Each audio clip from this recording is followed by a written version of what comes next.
at first base, Chad Fairchild at second, and Jim Wolf over at third.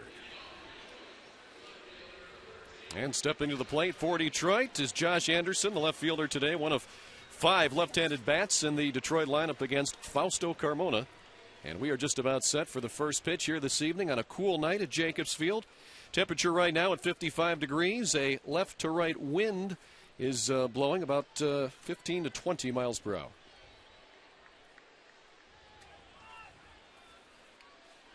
Yeah, the fans bundled up a bit here tonight, Rick. A little bit cooler than last night. Yes, it is. A little bit. Not bad, though. Stays dry. Good day for baseball.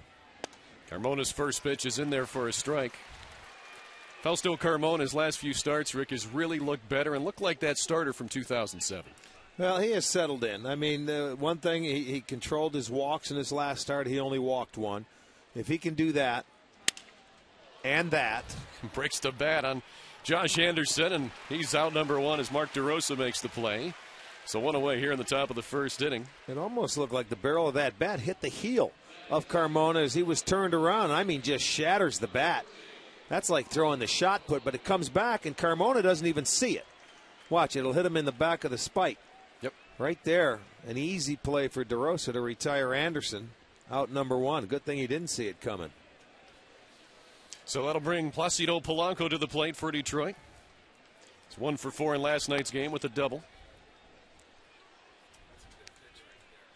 Placido Polanco, topped the Major League leaderboard in doubles this season, is one of those number 2 hitters that controls the bat very well. He'll also choke up a little bit on the stick. Well, he's one of the guys, look at, he's up 3 inches on that bat. And I'll tell you why, it's for that pitch right there.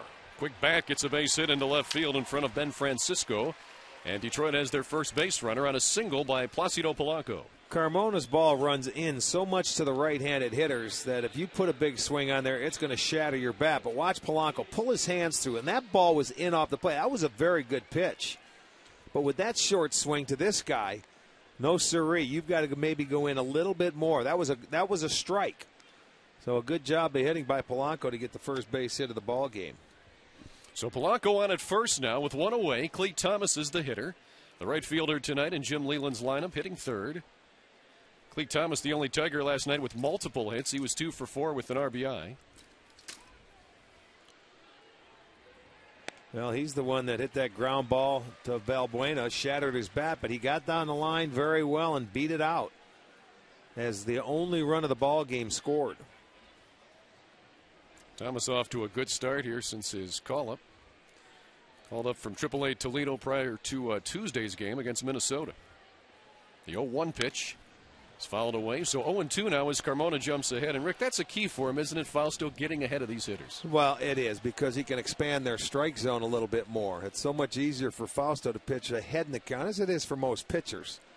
But especially when his ball moves all over the place, I mean, then he has to straighten it out a little bit when you get to 2-0, 3-1 and take a little bit off. Now he can let it go. Change up. Hit on the ground to second, could be 2 to second. There's 1. On to first, not in time. But they get the lead runner as Placido Polanco is erased at second base for the second out, and Clete Thomas aboard with the fielder's choice. Again, off the end of the bat, I think it broke his bat, shattered his bat, and it wasn't hit hard enough. Thomas can get down the line very well, but they do get the lead runner. And you can see Polanco got down there and got into the legs of Cabrera and didn't let him get anything on the throw. And there he goes. He put the arms up to try and move him out of the way. That's all fair game. Polanco, a middle infielder himself, he knows what takes place out there. Al Miguel Cabrera, the designated hitter tonight. He was at first base yesterday for Detroit. He looks at ball 1 low. He's reached base safely in 24 of his 28 games played. Miguel Cabrera, since he's come over from that trade from the Marlins last season, has really feasted on Indians pitching. Yes, he has. They handled him pretty well when he was in Florida, when we were playing the East and we happened to go down there. They used to, I'll tell you, pitch him inside. And I mean, they used to pound him inside. This guy is really a good hitter. That's why Leland keeps that right-handed bat. DHs him tonight. That fastball came back over the plate, but fouled away at 94 miles per hour. Rick Fausto has that two-seam fastball. That's the heavy sinker. Then he also has a four-seamer. You can throw that two-seamer about 94, 95. The four-seamer perhaps up to 97. But the main difference for you on those two pitches is what? Well, I don't like him to throw it that hard, really. I mean, I like to see him throw strikes. I'd like to see him take 2 or 3 miles an hour off a fastball just to get it in the zone because he has such great movement. Al, it's not how hard you throw it, it's locating it.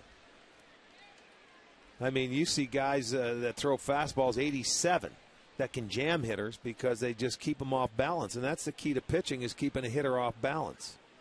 You know, that's what he did a couple of years ago when Torrey Hunter with the Twins after a one-game-a-day game said, I felt like when I was swinging up there, I was swinging hungover. Yeah, I mean, with the movement on that ball, that's what it can cause.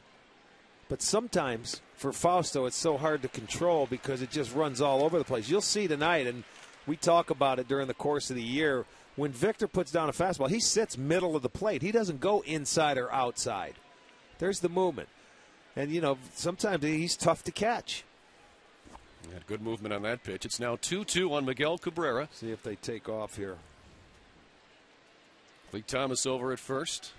Stays put as Cabrera fouls it off. It looks like he's concentrating on just going to right field. You know, he's looking for anything on that sinker in, and he's just trying to stay inside the baseball. Now might be a good time to throw him that four-seamer away because he's just trying to go the other way. He looks like he's looking middle in. So we'll do it again at 2-2. Thomas runs this time. Pitches low, the throw to second base, and Thomas is in there with the stolen base. I thought they were going to go the first 2-2 pitch just to try and get him in scoring position, but they send him here. Successful. He did not go. Held up. Sinker was down, so he slides in. Will get his first stolen base. So Clee Thomas now in scoring position with 2 away from Miguel Cabrera. A full count to the Tigers cleanup hitter here in the top of the first inning.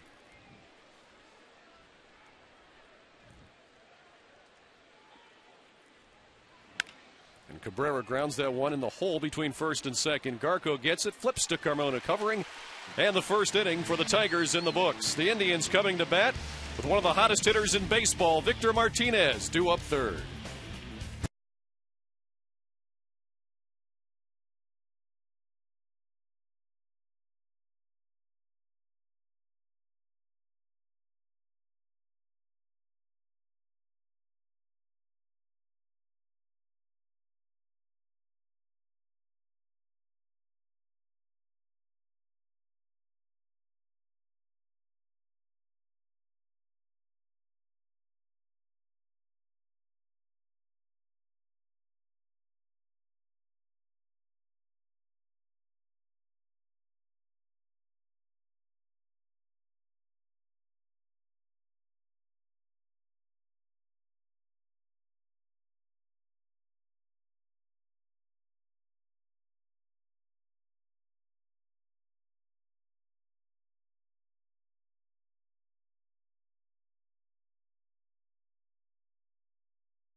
To the bottom of the first inning here tonight at Progressive Field, a Saturday evening of baseball. Here's the Indians lineup. Brought to you by Progressive Insurance. Progressive, proud to be the official auto insurance provider of the Cleveland Indians. Sizemore leads it off, then Cabrera, Martinez, Shin-Soo Choo hitting cleanup, Mark DeRosa, David DeLucci, Garco in the lineup tonight at first, Ben Francisco, and then Luis Valbuena rounds it out. Edwin Jackson making the start, a guy that the Tigers got from Tampa Bay in a trade. He is 1-2. He has a ERA of 3.08. He's one of those. He's the pitcher so far in Detroit that gets the run support like Cliff Lee.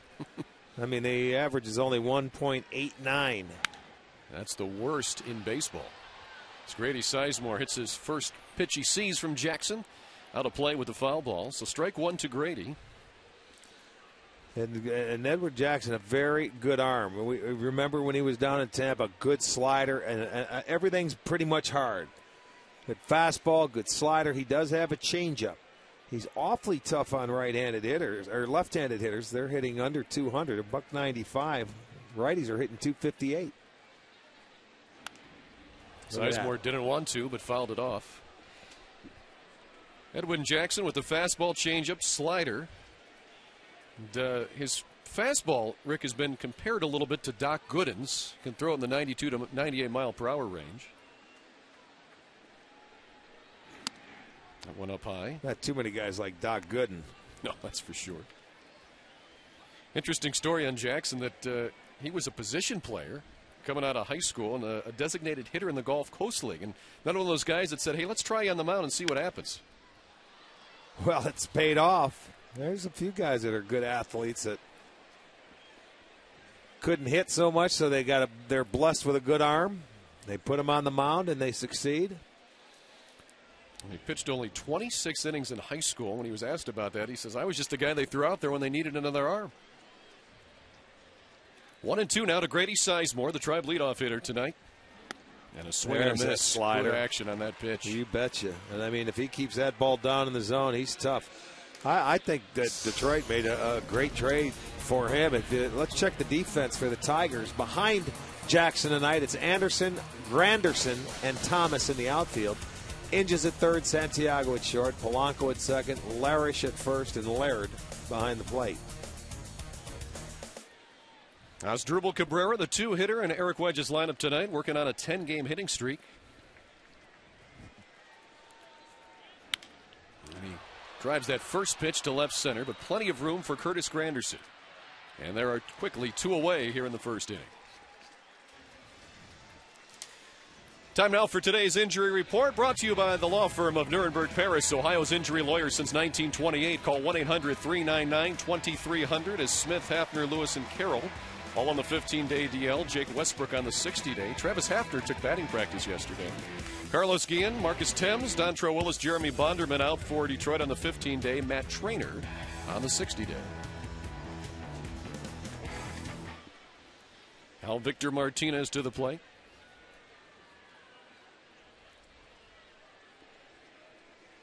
Victor this year with the batting average at .390.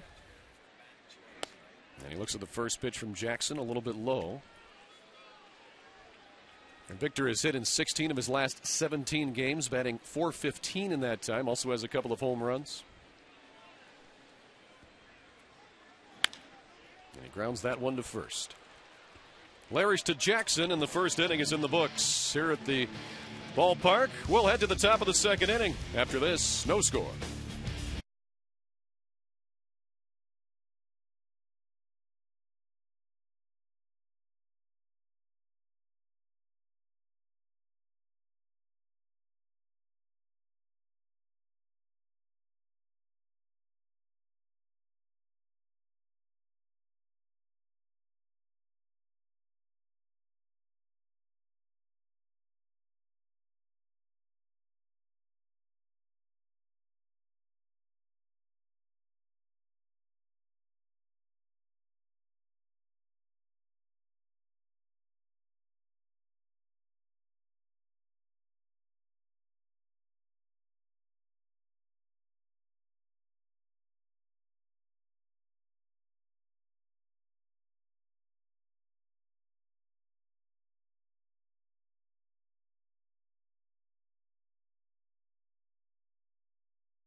part by Continental Airlines, the official airline of the Indians. Continental Airlines, work hard, fly right.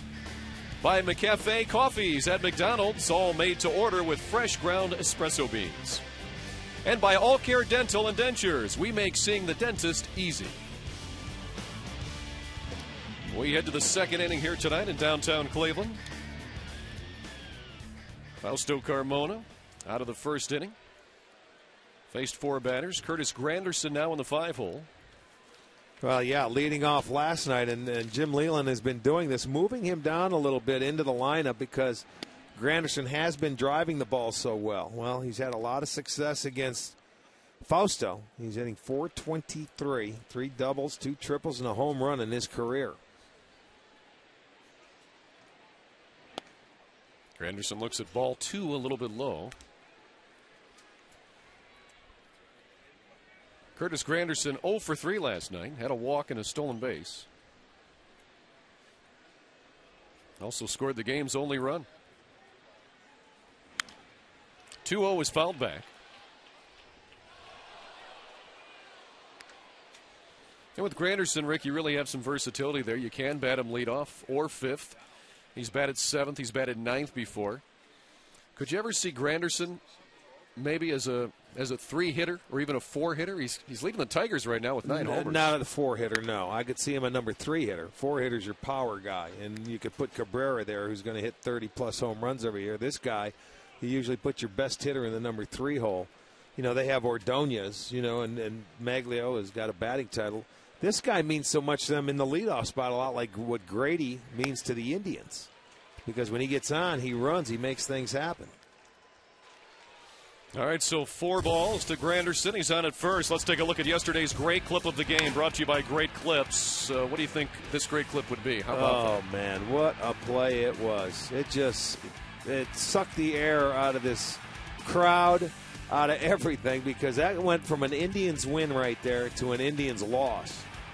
The only other catch that I remember that was better than that was in 1996 when Kenny Lofton took a home run away from B.J. Surhoff.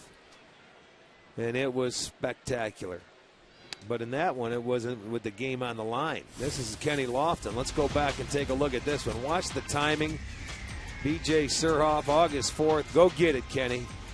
Up on right in front of the bullpen. Look at that. You talk about extension. How about that play? Spectacular. B.J. Surhoff had a similar reaction. Spectacular. To what Grady Sizemore did last night. Boy, oh boy. But that one was the ball game for Curtis Granderson, and he timed it perfectly. That's another thing that, people look at it and they say, well, that wasn't as a tough a play. Yeah, it is, because you still have to time it, and he didn't jump into the wall, and he got his glove over the wall. And it was a great ball game all the way around. Yeah, Justin Verlander, complete game 2 hitter last night for the Tigers. There's Grady in center field tonight for the Tribe. 2-0 to Jeff Larish, batting 6th in the Tiger order tonight, playing first base. And there's a strike. Good count to run on. 2-1. You got a good base runner. You got speed. The one thing about Larish, you got a young guy. I don't know what his plate discipline is. I'm sure his manager does. If he feels he can lay off a pitch out of the zone, he could start the runner here easily. Larish was called up Tuesday from Toledo. This season batting just .167, does have a home run. That's one thing Detroit wanted to do this year. They had a station team last year. The guys in that lineup are getting a little older. They don't run, and it takes 2 or 3 hits to score a run. Anytime you can get aggressive, go ahead. Line drive to center. Sizemore slides in to make the catch. 1 away, and Grady with a perfect read on that one.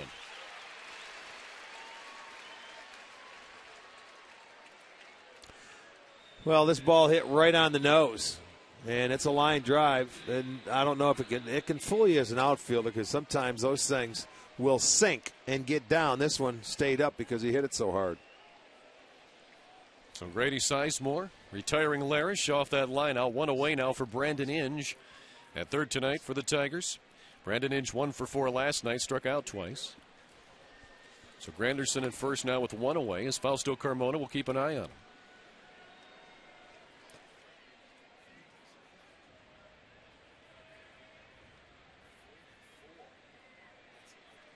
Brandon Inge reached base safely in a career-high 24 consecutive games to begin the season.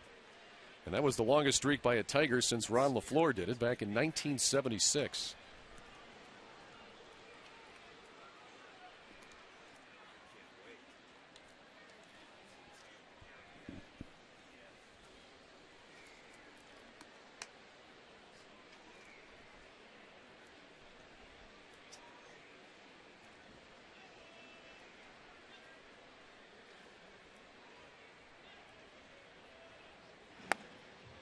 Pitch a little bit low. So 1-0 now to Brandon Inge.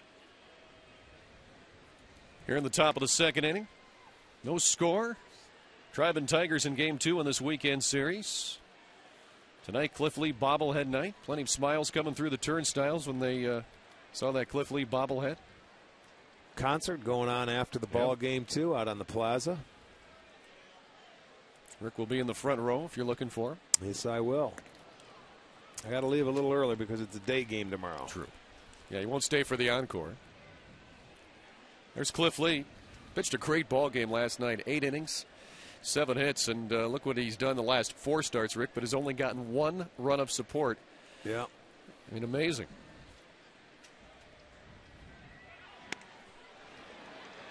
Granderson out at second base. Gunned down by Martinez.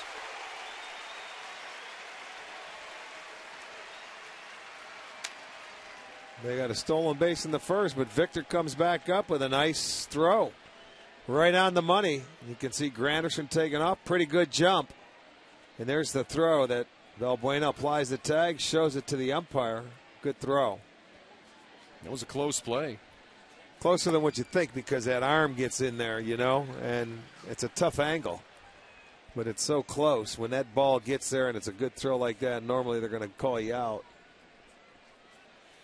So Granderson caught stealing. 2 away now with nobody aboard for Brandon Inge. The 2-1 pitch is over. Now 2-2. That's big to throw at Granderson, too, and stop this Tiger running game, especially with a guy like Granderson who's a good base stealer. Well, you see, his arm's going to be there. Watch where the tag hits the ground first. And then onto the elbow, right around when that hand gets to the bag. But when you're an umpire and you're behind the play, it's tough to see exactly when that hand hits the bag, and that's the best position for him to stand. But I think they had him. I think he was out. Brandon Inge looking for the payoff pitch here from Fausto Carmona. It'll be his 29th tonight. Ground ball foul.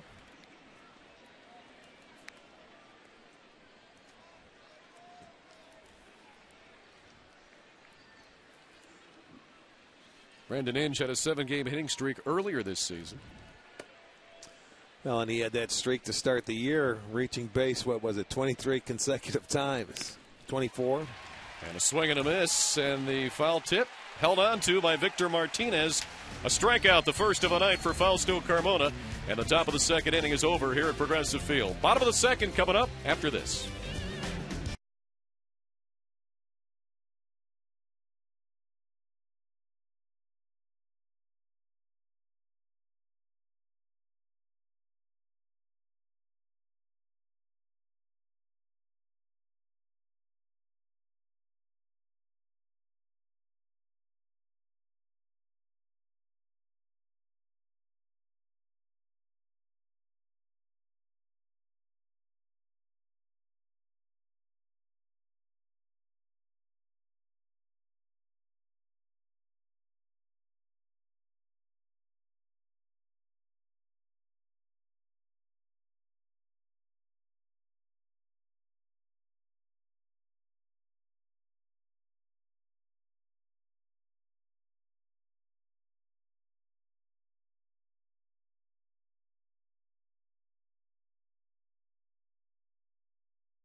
The second inning here at Progressive Field. Some of the fans bundled up there with the blanket.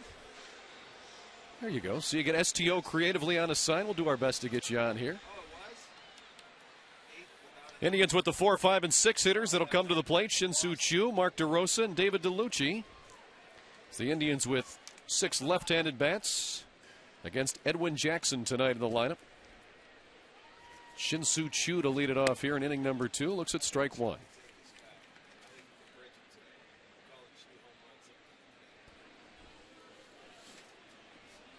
Numbers on Shin-Soo Choo. 400 on base percentage this season as he drives that one into left center. That's a base hit up the alley. Granderson there to cut it off quickly, and he'll hold Choo to a single. So the first tribe hit of the night belongs to Shin-Soo Choo as the crowd chants his name. Pretty swing right there. That little fastball away at 92. He kept this one up a little. Choo didn't try to pull it, puts a good stroke on it, gets the Indians' first knock. So the Indians with the leadoff hitter aboard here in the second inning. That'll bring Mark DeRosa to the plate for the Tribe, the third baseman in the 5-hole tonight.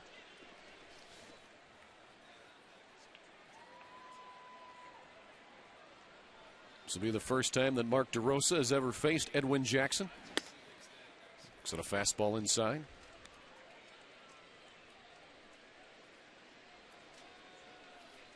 Mark DeRosa second on the Tribe with those 21 ribbies. Sizemore leads the team now with 22.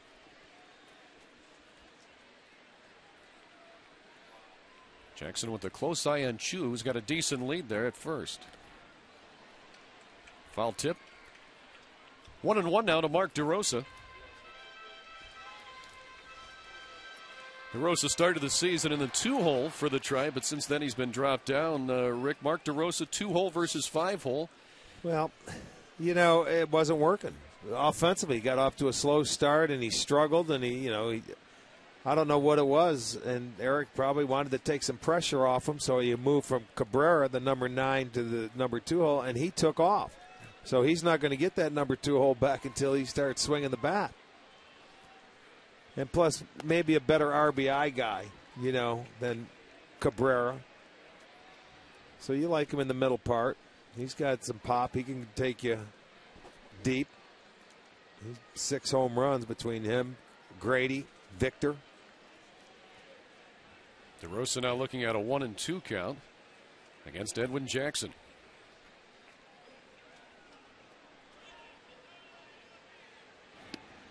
That pitch inside. 2-2 now to Mark DeRosa, the former Cub who came over in the offseason. The Indians sent 3 minor league pitchers, including Jeff Stevens, to the Cubs for DeRosa. He was seen as a team leader over there, and one of the things he said was he's happy to come to Cleveland with Kerry Wood. It's always nice when you go to a new team and you have somebody that you can go with that's a good player. To right field. Thomas will make the catch. 1 away here in the second. It's BOGO time at Alvin's Jewelers. Now through Mother's Day, that's tomorrow. So you better hurry.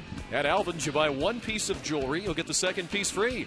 Support a Cleveland-owned family jeweler. Visit alvinsjewelers.com.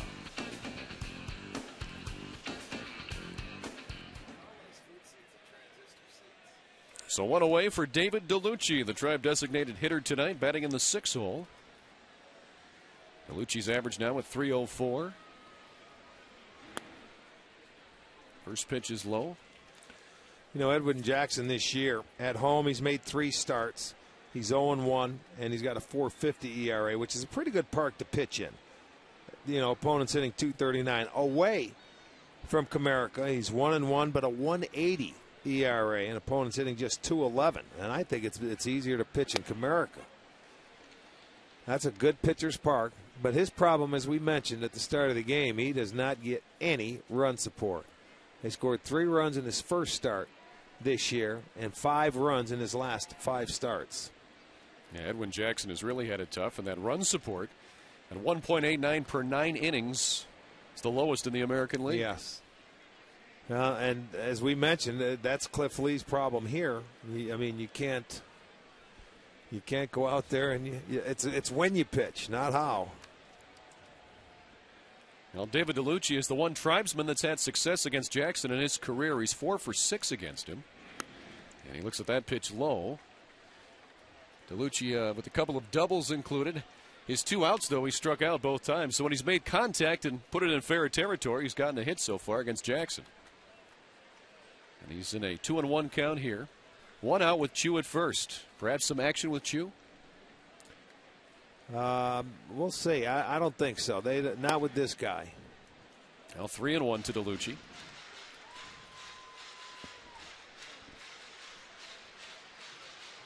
They pick and choose their way. You know, this year with Chu, he does have 6 stolen bases, and he hasn't been caught. But they've been chosen, I think, at the right counts and at the right time by manager Eric Wedge. A 3-1 pitch to DeLucci. And he lifts that one high in the air to the left side of the infield. Shortstop Santiago going over to collect it. 2 outs here in the second inning. Well, we have a moment. Let's go back to our Ford update desk. Dave Chudowski checking in for the first time tonight. What's happening, Dave? Hey, Al, we have Seattle and Minnesota, and the Twins off to a fast start. Bottom of 1. Joe Mauer rips a double down the right field line. That scores a pair. It's 2-0 Twins right now in the second. Man, Mauer hot after coming off the DL, guys. Yeah, Dave, you're absolutely right. Joe Mauer came off the disabled list on May 1st, and he's hit the baseball his first night, hit a home run. Yes, he did. His first at bat, much like A-Rod. Now Ryan Garco at the plate. Ryan was off last night, fouls that away. You take Joe Mauer, put him in the middle of that lineup, and it makes it easier for everybody else around him. Takes a lot of pressure off Morneau. And the Twins with Mauer and Morneau, that 3-4 combination, that's about as good as it gets. Well, and then, you know, they do need a right-hander to step up around them. You know, Kadire is also a big bat for that lineup. Garco fouling the next pitch off. 0-2 now to Ryan Garco. Let's take a look at this fastball again. A direct hit going right into Laird's mask. I mean, it just misdirected it.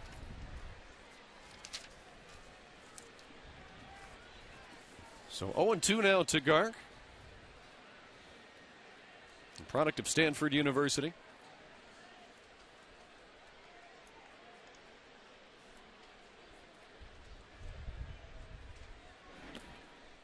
And pitch low and away, so 1-2. Ryan Garco, a catcher in college, made the transition in the minor leagues. He caught for a while, Rick, but it was determined he wasn't going to be able to catch at the major league level. And he's done a decent job going over to first base. And this season, how about Ryan Garco going to the outfield? Hasn't looked that badly when he's been out there. Well, only played, I think, in 1 game. You know, he played a lot more in spring training here. We have an abundance of outfielders. So his days out in the outfield look like they're numbered. Yeah. You know, with Laporta up here, and Laporta's not getting any playing time. There's another one you got to put on the list for outfielders.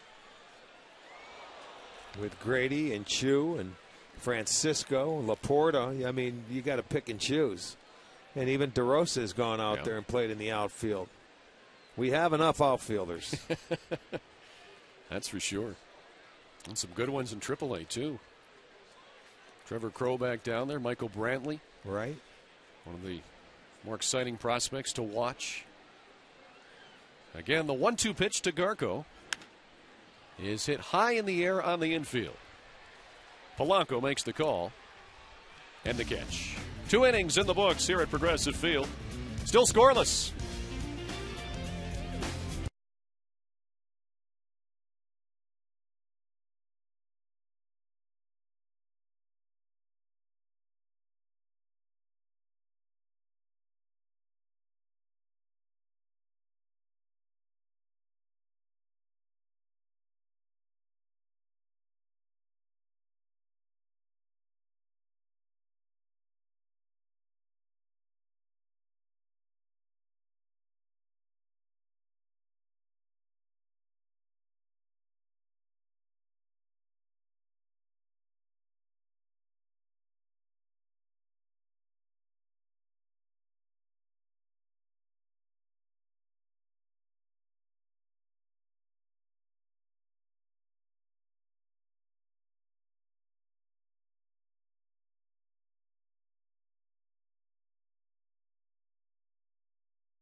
As you look in from the top of the ballpark on our Panini's cam.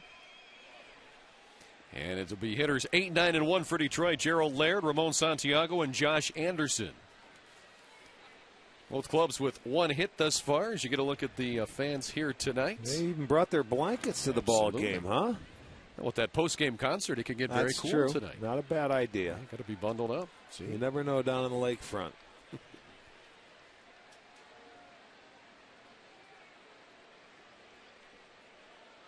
1-0 to Gerald Laird. Tigers catcher tonight lifts that one to right. Chu moving over. Now moving back a little bit and makes the catch. That wind seemed to put that one a little bit further back than Chu had originally anticipated. Time now for our Alltel text poll. Today's question: who do you think is the best defensive center fielder in the American League? Curtis Granderson coming off last night. Of course, he's going to probably get plenty of votes. Grady Sizemore, Cleveland's Gold Glover, Torrey Hunter, B.J. Upton, your choices. Text your answer to 31962. We'll have the results for you coming up later in today's game. Now Ramon Santiago, the 9-hitter, showing bunt, pulling back for a ball.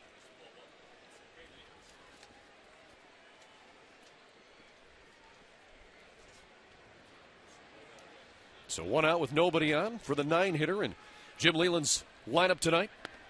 That one low and away. Now 2-0 to Ramon Santiago. Well, Leyland just trying to get all the left-handers in there he can.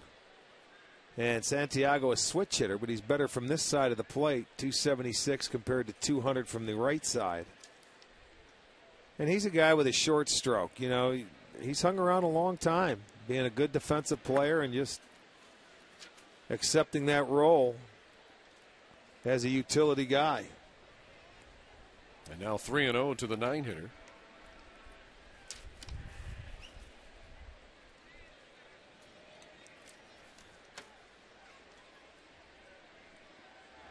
Santiago taking all the way, 3-1 now. He hasn't played since May 5th. And against the Twins, he went 1-for-4 with a double and a couple of runs batted in. 3-1, slow and inside. So Carmona walks Ramon Santiago. It's the first walk of the night. Surrendered. Second, I beg your pardon. Well, celebrate Mother's Day tomorrow. Come on out to the ballpark.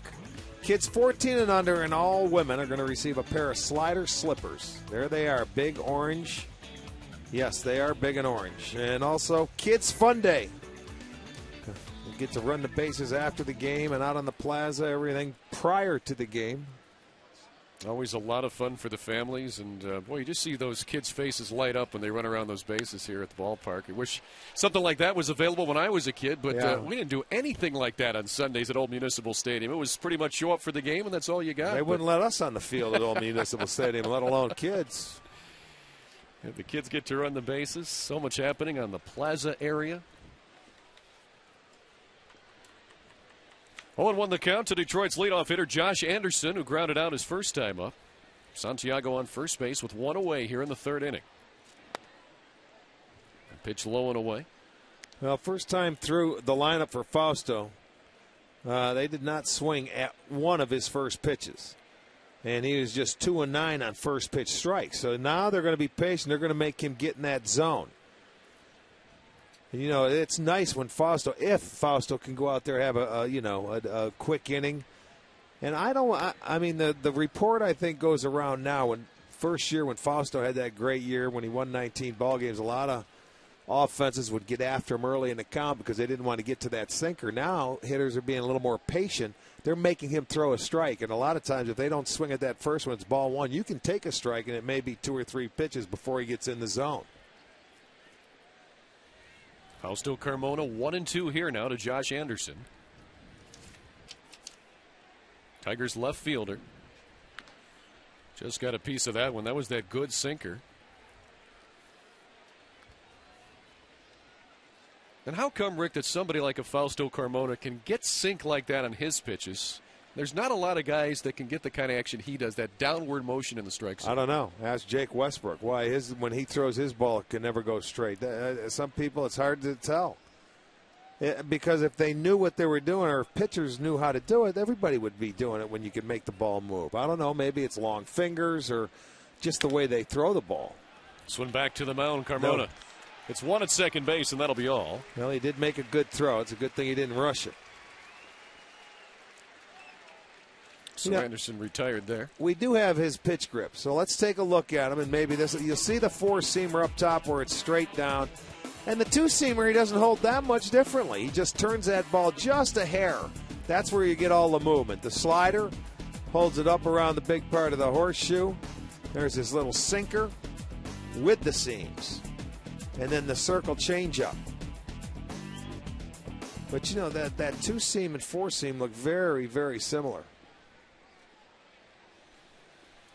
Placido Polanco at the plate now as Fausto Carmona will keep Josh Anderson close.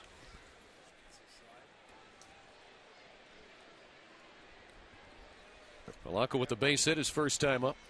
He has the Tigers' only hit tonight.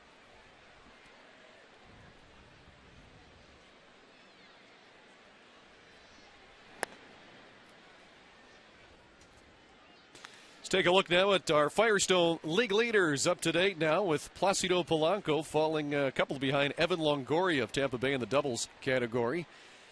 Alberto Callaspo is third. Boy, how about the season Callaspo has started off with? Well, Callaspo's fine, but that guy above him called Longoria, 44 RBIs already. Today's League Leaders Update brought to you by Firestone, a tradition of I innovation. think he's got 11 home runs, 44 ribbies, and he's hitting about 370. That kid's something special. He sure is. Rookie of the Year last year. We'll get a chance to see him this year next week. Yep. Be down in Tampa.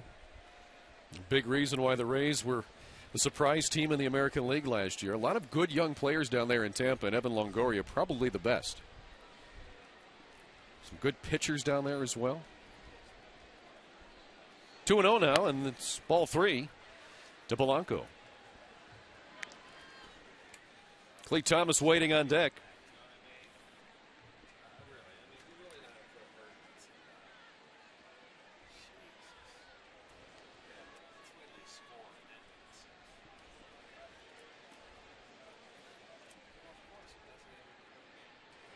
Polanco taking all the way there. It's a strike with a 93-mile-per-hour fastball. Fausto Carmona now at 46 pitches here with 2 outs in the third inning. It's one of the things that got Fausto in trouble a little bit last year was his pitch count, sometimes a little bit higher Well, than that's usual. why if you're a hitter here and you got confidence in putting the ball in play like Polanco, take this pitch as well and make him work if you want to build his pitch count up. You know, a lot of times hitters will go up there looking, all right, I'm going to swing because it's 3-1. Have a purpose up there.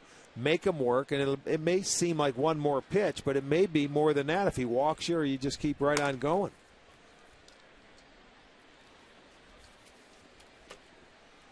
And the runner going. Martinez's throw, and Josh Anderson in safely. Got a great jump. That was a ball. He walked. Ball 4. Yep. Okay. Called it. Well, you know what? He did have a good jump, but I thought it was a strike because he was taking all the way, and he just ended up calling it a ball. So it's a second walk in the inning. Let's see. It looks like it might be just a hair down. See, that's a good hitter right there. That's a borderline pitch, so you take it. He would have been safe, but it goes as a walk. So the third walk tonight for Fausto Carmona. Polanco on at first, Anderson at second. 2 outs for Clee Thomas now as Detroit has a runner in scoring position with 2 away. Thomas swings at the first pitch, grounds to Valbuena. That's the end of the inning. 2.5 through here at the ballpark. Indians coming to bat in the third, still scoreless. Tribe and Tigers.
The fans here tonight getting a little creative for the camera.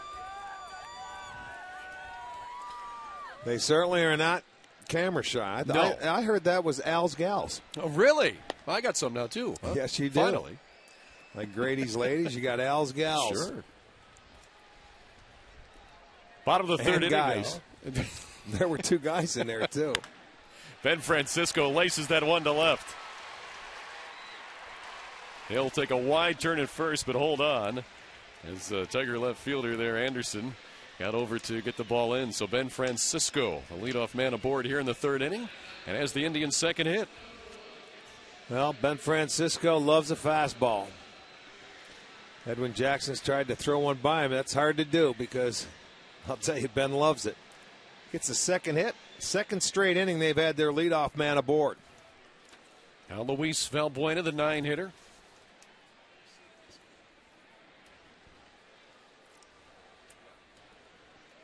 Francisco with a decent lead at first.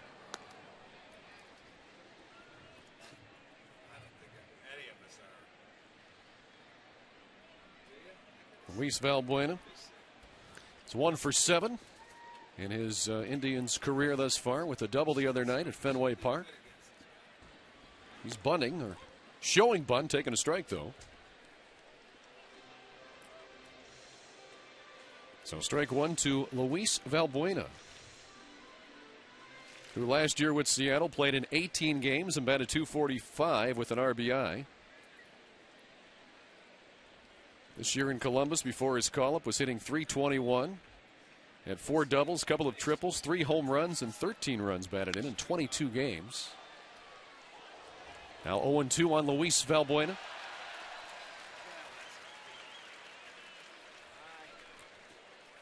And Rick, like a lot of players in the Indians infield right now, Valbuena, Barfield, their best position at second base, but manager Eric Wedge wants to see more versatility out of guys like that. And Valbuena can now play other positions on the infield. He worked on that in Columbus. Yes, he played second, some third base, also some short. Well, and you know, most of the time, when guys are struggling, or if Eric wants to put somebody around or give them a day off, that you can do that. You know, Peralta's been on the bench now the last 2 days. DeRosa's a guy who can play third, possibly first, and maybe some outfield. You know, he can move guys around if he wants. There's Johnny Peralta. Late in the game in Toronto, in our extra inning game, Peralta was even over at third, and we've seen him play over there before. Well, the runner going, and a swing and a foul tip caught by the catcher for strike 3. But meanwhile, Ben Francisco with a stolen base.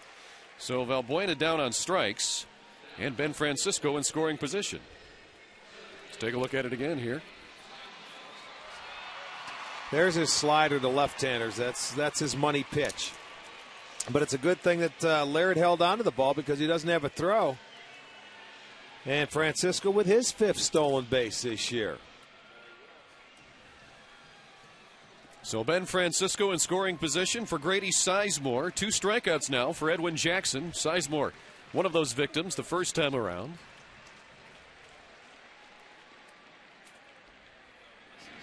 Sizemore swings and misses at that breaking ball. Grady Sizemore this year with runners in scoring position, hitting .212 with 16 runs batted in. His updated numbers there. So the Indians trying to get the first run here tonight with Ben Francisco on second base for Sizemore.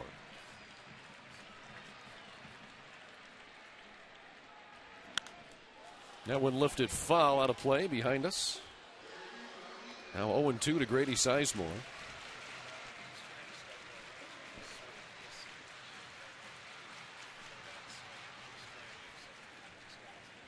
Rick, for Grady to try and get out of this slump, what's one of the keys that you can do as a hitter? A lot of people say try to hit it back up the middle. I know. With Grady, he's one of those guys, when you get hot, you can't get him out. And, you know, he swings at pitches sometimes out of the strike zone. I don't know if he's picking the ball up that well.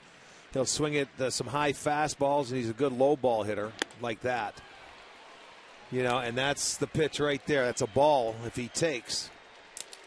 Third strikeout for Jackson. Sizemore has been K'd twice. As we take a look at this one again. Look where the catcher's sitting. Laird wants it up. Perfect pitch. And I mean, you see that ball coming out of the pitcher's hand as a hitter, but you're just not going to get on top of it. And when you're not making contact like Grady, you swing through it and you strike out. So 2 away now. Francisco still at second base. And Asdrubal Cabrera to the plate. He flew out to center field his last time up. Asdrubal Cabrera with that 10-game hitting streak. Good pitch there for strike one. And Edwin Jackson has that good downward movement on his pitches, too. And you talked about it, Rick. Perhaps one of the best trades of the offseason, Matt Joyce for Edwin Jackson. And you see the kind of stuff that this guy has, and you're pretty impressed. I am. I think this trade could go down as one of the better ones in the league if this guy continues to pitch like he's capable of pitching. You know, Matt Joyce down with Tampa, he's in the minor leagues. And here's a guy that's in the rotation every 5 days for the Detroit Tigers, and it could be pretty successful. Tell you what, though, he's got a tough act to follow following Verlander every game. Yeah, that's for sure. Here's the Indians' best in this department, though. 2 outs, runners in scoring position. Boy, I'll tell you, this guy is pitching as well as anybody in the league right now. Cabrera swings through that one. Now 1-2 on Asdrubal Cabrera. Overall, Cabrera hitting .393 with runners in scoring position, and Justin Verlander, boy, numbers there pretty sick, aren't they? Well, 2 of those starts against the Indians. The other one was against the Yankees. And he was the first guy since Clemens to come in here and throw a shutout and have more than 10 strikeouts here in Progressive Field. And Clemens did that back in '92 at Old Municipal Stadium. Yeah. So it's never even happened here at Progressive Field. So it's been a while to show you how impressive that was. And Justin Verlander last night, Rick, I mean, every single pitch, every one in his arsenal he had working for him. Yeah, he was the last 2 times, that's the best I've seen him pitch. He was very, very good. He keeps pitching like that, he's going to have a run at Cy Young this year. The 2-2 to Cabrera. Fouled away, still 2-2 now as Cabrera trying to fight off those Jackson pitches. The next one will be his 40th of the evening.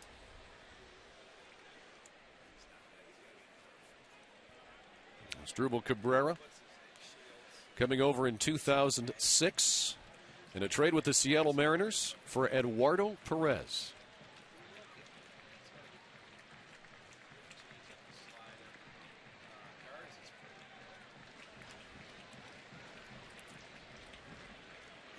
And a swing and a miss. Edwin Jackson strikes out the side here in the 3rd inning.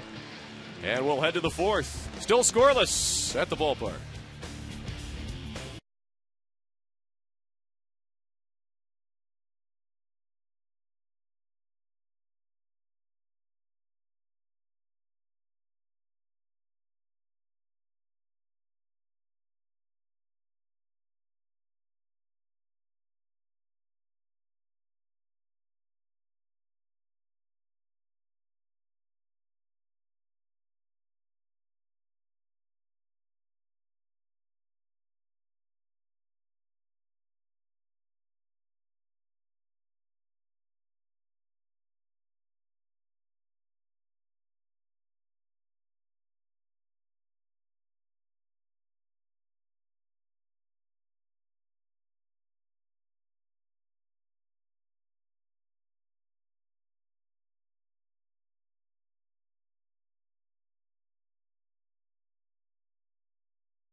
Top of the 4th inning here at Progressive Field.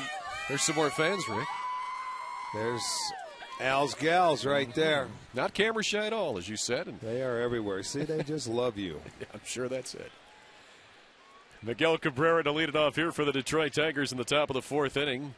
Cabrera grounded out to first base his last time up. Fausto Carmona now with 48 pitches. And he's faced 12 batters, though, with just 4 first pitch strikes today for Fausto. And there's a strike to Cabrera. Miguel Cabrera learned the game of baseball from his mom, who was a shortstop on the Venezuelan national team for about 10 years. Well, I knew she could hit because if she passed it on. She said she just gave her Miguelito, as she called him. Baby Miggy? Some basics. Yeah, she said he was a natural. Yes, he is a natural. There's no doubt about that. It's in the genes. 0-2 now to Cabrera. And that one low and away. So 1-2 now to Miguel Cabrera, hitting .381 now. 7 home runs, 22 runs batted in.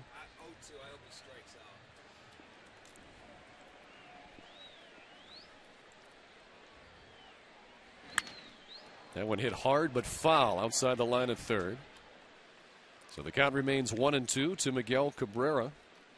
The designated hitter tonight was at first base last night, but when he came up with the Marlins was a third baseman. Slowly he's moved from when he started in professional baseball, he was a shortstop, then he went to third, now over to first, and now pretty much where he's probably going to be most of the time, Rick. Waistline is expanding. That ground ball in the hole for a base hit. So the Tigers with their leadoff hitter aboard here in the 4th inning. And let's go back to our studios and check in with a Ford Sports Update and Dave Chudowski. Guys, I already showed you Joe Mauer's double in the first for the Twins. Well, then he hits a home run in the third to make it 3-0. That's 3 RBIs. It gets better. Justin Morneau follows up with a back-to-back. They went back-to-back last night, too. Right now, it's 4-2 Twins in the 4th. Back to you. Boy, Dave, we talked about it. Mauer, Morneau in that lineup just so tough for the Twins as Mauer does it again. Now Curtis Granderson in the 5-hole tonight takes a ball.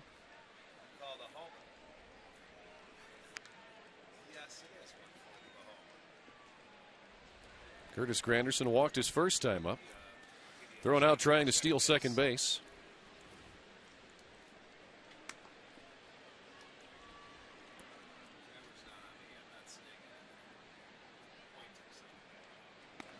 The 1-0 is in there for a strike.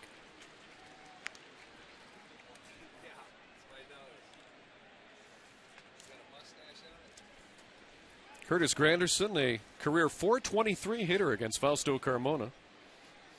He's currently tied for 3rd in the American League with 9 home runs heading into tonight's game. A pitch up high, now 2-1.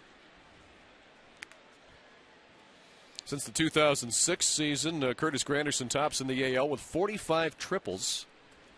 Now, he's in a triples park, but Curtis Granderson also with some speed and some good power to the alleys. Well, that park in Detroit, it seems like it's made for him because he can patrol center field and he can run it down, which is a great place to do.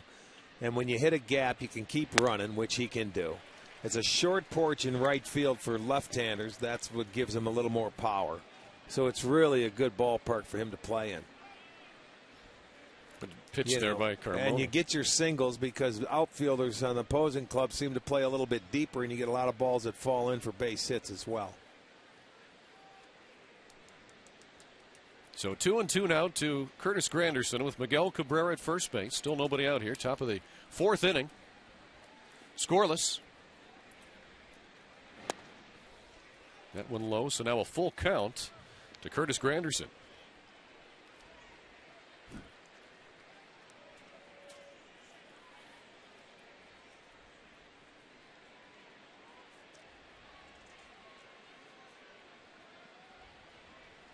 Fausto Carmona was signed as a 16-year-old free agent out of the Dominican Republic for $20,000. Pretty good investment. Now the payoff pitch. Granderson fouls that one off. Got to send along some birthday wishes tonight. Ed Roach of Wesley Chapel, Florida, turning 73 today. And Jessica Foster of Sacramento, California, turning 20. Happy birthday to each and every one. A couple out-of-towners watching us on the dish. We appreciate that.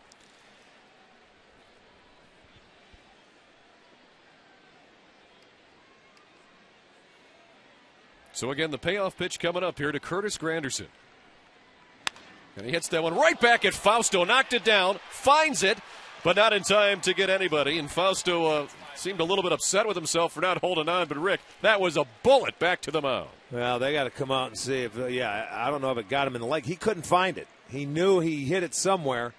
He expected it to go straight up in the air, and it does not. Look it right back at him. Boy, that, I don't know if it got in his glove or an arm. I didn't realize it was that high. That was head high.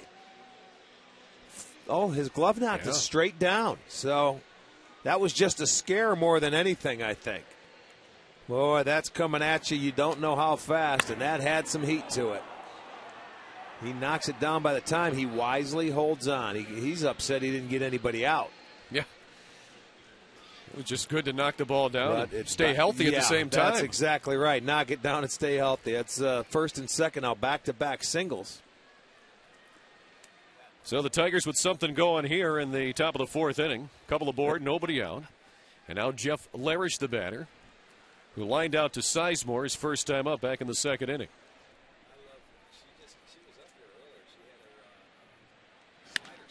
And he swings at the first pitch and lifts it to left. Francisco will make the catch. Tiger runners unable to advance. And one away here in the fourth inning. And that's a nice out for Fausto Carmona to get one away without advancement on just one pitch. Time now for our Subway Fresh Face of the game, and here's a hitter tearing it up at Akron. Jose Costanza, currently on a 7-game hitting streak, got the season average up to 366. He also can run 11 stolen bases. That's our Subway Fresh Face of the game. Subway, play hard, eat fresh. And Jose Costanza, another player you can learn more about by watching Indians Minor League Magazine here on Tuesday nights. 6 o'clock, we debut that. We've talked about Costanza last year and this year. You and Schwabe. Yep. A good time with that show. It's nice to learn about the organization, isn't it? All the youngsters they have down there. Do you make trips to go down and see them, or do you? Yeah, I went to Mahoning Valley last year. Really like that ballpark down there. They've got a nice, for a short season A team, that's one of the best ballparks I've seen down in Mahoning Valley. So if you're in the Youngstown was Travis area, Fryman managing there last year? Yeah. He was a big, we had Ross Atkins on the show, and Ross Atkins talked about what a big factor that Travis Fryman played in moving Lonnie Chisenhall from his natural position at shortstop over to third this year for Kinston. And right now Chisenhall off to a great start for the Kinston club down there in the Carolina League. As Brandon Inge looks at a ball. 1-1 now to Brandon Inge, but as some of these prospects down there, a lot of people knew of the ones in Columbus. Of course, Matt Laporta, Trevor Crowe, we've already seen this year, and Michael Brantley down there, David Huff. But there's some guys at Kinston with Lonnie Chisenhall now. Bo Mills starting to hit the ball at Double-A Akron. Carlos Santana, people know about it. Just told you about Costanza. Matt McBride was our fresh face of the game last night. DeRosa trying to go around the horn for the double play and gets it done. So the Indians get out of the inning as Detroit had runners at first and second. Nobody out, but they don't score. We head to the bottom of the fourth. Still scoreless.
All right, great shot there as our crew here at Sports Time Ohio does a wonderful job of getting some of these beauty shots. And there's the sun setting as it's turned out to be a nice night here tonight in downtown Cleveland. Started out overcast, but it's cleared up quite a bit. Still cool, but beautiful sunset once again on Lake Erie. Really underrated, one of the things we have here on the North Coast, those sunsets on Lake Erie, those are just gorgeous. When the sun's out and it sets, it's beautiful. That's the key. Victor Martinez to lead it off for the Tribe here in the fourth inning. He fouls one off, 0-1 now. You know, last inning we were talking about some minor leaguers, Rick, and one I wanted to make sure to mention but didn't have a chance to is Hector Rondon down in Akron, right. 5-0, an ERA just above 1, and his stuff looks absolutely phenomenal so far. Well, this we year. may see him before this season's over. Very real possibility indeed.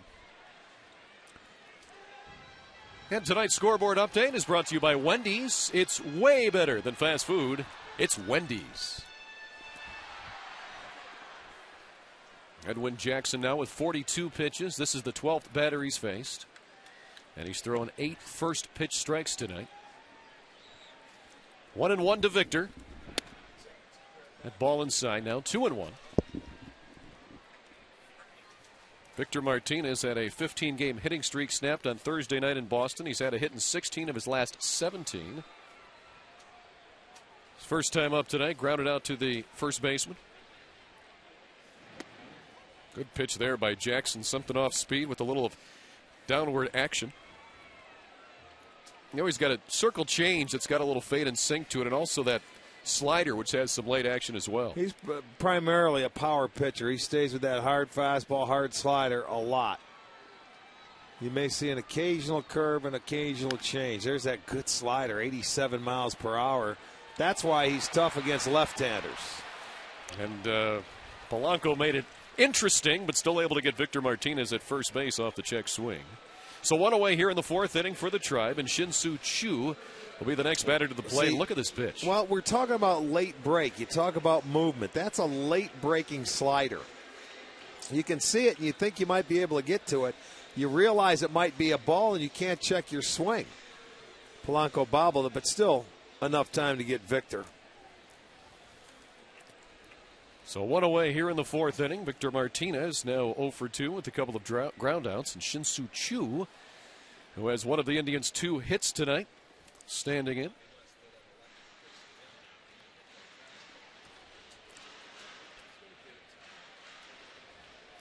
Shin-Soo Choo hitting .292 against right-handers this year with a couple of homers and 10 runs batted in. The 1-0 pitch is grounded to the right side, but foul. So 1-1 now to Shin-Soo Choo, and our Senior PGA Championship Challenge keyword of the day today is golf. If you would like the chance to win tickets to the Senior PGA along with autographed flags from previous champions, log on to STOHD.com and click on the contest banner at the top of the page. Then fill out the entry form with the keyword golf. 20 winners will be selected. Enter today. Senior PGA Championship coming up at Canterbury Golf Club May 21st to the 24th as Shin-Soo Choo drives that one up the alley. Granderson can't get it.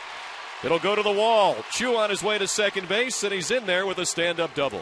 Well, I'll tell you, that's what makes Choo a very good hitter. He does that like a lot of Indians hitters don't shoot the ball the other way like they should and stay on it. Choo does a very good job. Both his hits tonight coming away from Jackson. And I think this one, they wanted the breaking ball in that slider. It didn't. It didn't get in where Laird wanted it. But he didn't try and pull it. He stayed on it and slapped it into the gap of left center field. Will get his 7th double. So the Indians will have a runner in scoring position to try and break this drought. And Mark DeRosa will have the first opportunity to drive in Shin-Soo Choo. DeRosa hitting .250 with runners in scoring position this year. And Mark fouls the first pitch off. In the top half of the inning, Tommy tells me that the back-to-back singles by Cabrera and Granderson were the first time that there were back-to-back hits in the series to this point because the pitching has been so good. Yeah, the starting pitching thus far in this series has been tremendous. Of course, Verlander and Lee last night. If you like pitchers' duels, you saw one of the best you can see yesterday. And today so far, Jackson and Carmona dueling here in the fourth inning as Jackson making sure Chu doesn't get too far off at second base. Mark DeRosa, his first time up tonight, flew out to right field.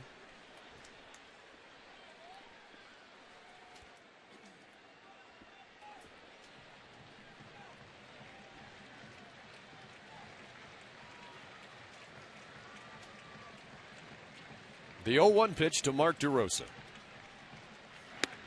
Good pitch there. Got the outside corner for strike 2. That fastball at 95 miles per hour. It's a tough pitch to hit, Rick. Yeah. 95-mile-an-hour heater outside on the block. Yeah, it is. 95 down the middle is tough to hit, too, sometimes. You talk about great pitchers. Zach Greinke going tonight for the Angels in Anaheim, taking on Joe Saunders. Zach Greinke 6-0 this season. Saunders is 4-1. That'll be a good matchup. That one will start at 9:05. We've seen some good pitching in the American League this year. Of course, we talked about Verlander and Lee last night. We've talked about Zach Greinke this year. About Roy Halladay up in Toronto. Always He's about as good as they get.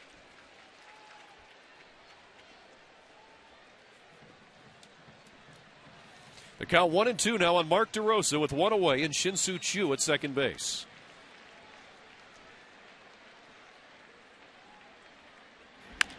And DeRosa sends that one to third.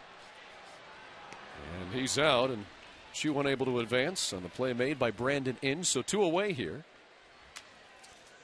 Well, every Wednesday home game, it features a local charity, and for every ticket sold, $1 will be donated to the charity. The Indians want you to fill the house for Our Lady of the Wayside. That'll be Wednesday when we wrap up this homestand. It'll be against the Chicago White Sox at noon. For more information, visit Indians.com/fill-the-house. Indians playing against division foes on this 6-game homestand. 3 here with the Detroit Tigers this weekend, then 3 against the White Sox on Monday, Tuesday, and Wednesday. Well, that's what scares me because, you know, usually when you're in the Central Division, you take care of your own division. That's how you win it. Right now, Kansas City's playing the best in the Central. They're 10-7. They have a 2-game lead in the division. Detroit's 7-5 in the division. They are in second. 2 games back. The Indians have the worst record. They are 5-8 in their own division. DeLucci with a 1-0 count now. Didn't want to, but couldn't check his swing in time. It's now 0-2 to David DeLucci. Popped out to the shortstop his last time up. DeLucci's average now down to .292.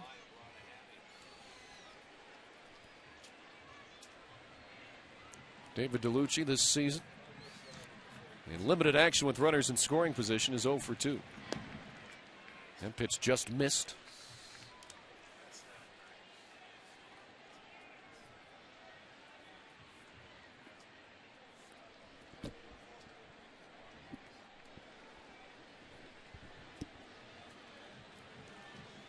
Two and 1 now on DeLucci. And a check swing again, fouled off. And we've seen between last night and tonight, Rick, a lot of hitters checking their swing, and that goes again to the effectiveness of the pitches that are thrown to them. Yes, indeed. And now, you know, as a hitter, you hate to do something like that. You check your swing, and you know, when it's a ball, it brings that pitcher right back into the count. But sometimes the good stuff of it makes you do that. The 2-2. DeLucci fights that one off. He fouls that one out of play over here on the left side. So the count remains 2-2 on David DeLucci, who was activated from the disabled list back on May 1st in his first game against the Tigers that night. He went 4 for 5. Shows up for one day and rolls on the rest of the year. Now the 2-2 to DeLucci. Again, it fouled away. So DeLucci wasted a couple of good pitches there from Edwin Jackson. His pitch counts at 58 now, 40 of those for strikes. Both clubs with 3 hits tonight. The Tigers have left 4 on base. The Tribe has left 2. As Gerald Laird will head out to the mound and have a quick chat. Edwin Jackson. Yeah, probably just on how they want to approach getting DeLucci out here. You know, instead of going out there and maybe thinking one way, he's going to go out and tell him or double check with him. How does he want to go about it? He's got 2 pitches to go. And again, the 2-2. And DeLucci lifts that one fair to left. And there's plenty of room out there for the left fielder, Josh Anderson, who puts it away. 4 innings complete. Still no score between the Tribe and Tigers.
By AM/PM, too much good stuff. And by Alltel Wireless, choose who you call for free with My Circle, any number, any network. And Rick Manning up here in the booth sporting the slider slippers that are going to be given away tomorrow. Now, I understand, and I wouldn't know this from my own experience, I understand those are fairly warm. They're beautiful, man. I feel right at home, man. I feel right at home. That's the giveaway tomorrow as the Tigers started off here in the 5th inning with Gerald Laird, who's 0 for 1 tonight with the flyout. There's Rick, and sporting the orange shoes. Yes, indeed. I'll tell you, they are comfortable. Nice. Sit at home, watch a ball game. Oh, my. Yes, indeed. That's the giveaway tomorrow. And like I said, toasty, a fashion statement. They can be yours. Tomorrow here at the ballpark, it's the giveaway on Kids Fun Day, given to kids 14 and under. Now 1-1 to Laird. That's inside for a ball. Or strike, I beg your pardon. Caught the inside corner. Late call there by. There are times, though, you know, with umpires that give you a late call, you know, and you stay with them. You ask for it a little sooner. So 1-2 now to Gerald Laird. Good and that pitch. One, same pitch. Strike 3 called, and Fausto Carmona, his second strikeout tonight. And he just painted that inside corner. It's time now for the All Care Dental and Denture Smiling Easy Cam as the fans bundled up a little bit here tonight. Temperature at game time was 55 degrees, holding about there, maybe a degree or two cooler. All Care Dental and Dentures. We make seeing the dentist easy. Now, Ramon Santiago, who walked and was cut down in the fielder's choice his last time up back in the 3rd inning. And went a little bit too far there. Yep, the appeal, check at 3rd. He went 2 strikes now to Ramon Santiago as Fausto Carmona trying to make quick work of the Tigers here in inning number 5. Well, that double play ball might have energized Carmona to end the 4th inning. He's back out here pumping strikes. Just misses there. Not by much. 1-2 now to I mean, that's pretty good Santiago. location. When you're 0-2, it's almost the reason, I guess, why you don't swing at it, because you know you can't hit it anyway. And you hope that they call it a ball. 2-2 now to Ramon Santiago, Tigers shortstop tonight. Making his first start since Tuesday night against the Minnesota Twins this evening in the Tigers lineup.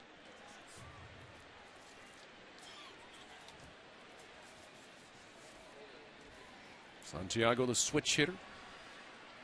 Swings and misses as that Fausto Carmona sinker really just dropped off the table. That was actually a changeup. That was his circle change, because he throws it about anywhere from 86, 87. Watch the movement. I mean, that thing went down. That is excellent pitch. Try and get a look at it. You can see the rotation on it, and it just disappears. That's the pitch he can throw left-handers when he's ahead in the count, and you'll get him to chase it. So Laird and Santiago both strike out to begin the fifth inning for the Tigers. And now it's the top of the order, and Josh Anderson, who shows bunt and takes low for a ball. But, you know, even when Fausto's missing now, it's down in the strike zone. It's not up and away, so it means he's finishing, he's following through with his delivery. He's not spinning off a lot of pitches. When you see Fausto, a lot of times the left-handers have really open up that front shoulder, spin off a little bit, and you'll see a lot of pitches up and away. He's pounding the strike zone down now. And he seems to be getting a little bit stronger. Yeah, here, it's Rick. a good sign. It seems that Fausto Carmona is one of those pitchers that have the sinker, and sometimes once you get into the fourth and fifth inning, maybe you get just a little bit tired, you relax a little bit more, and don't try to overthrow. Look at this, an easy 1-2-3 inning for Fausto Carmona. We head to the bottom of the fifth, still scoreless at Progressive Field.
Fired up here for another pitcher's duel between Fausto Carmona and Edwin Jackson tonight. Scoreless in the bottom of the fifth inning. Both clubs with 3 hits apiece, and that's pretty much been it, as it's the bottom third of the Indians' order here in the fifth inning. Ryan Garco will lead it off. He'll be followed here by Ben Francisco and Luis Valbuena.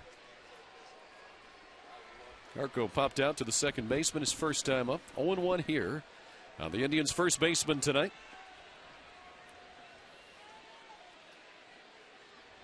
And he sends that one to second base. Polanco. An easy play, and one's away as that bat sounded like it cracked. And Ryan Garco retired for the first out. Well, the Indians are celebrating the end of the school year with a half-price ticket offer for the Thursday, June 11th game against the Kansas City Royals. If you log on to Indians.com/schoolsout and enter the password SUMMER, you'll get a great ticket deal. That's Indians.com/schoolsout. Password SUMMER. Now Ben Francisco, Ryan Garco's teammate at Servite High School in California. Both these guys grew up not far from Los Angeles Angels Stadium out there in Anaheim. I think less than a half an hour away. Francisco looks at his strike. 1-1 now. It's not often, Rick, that you find players that played in high school together.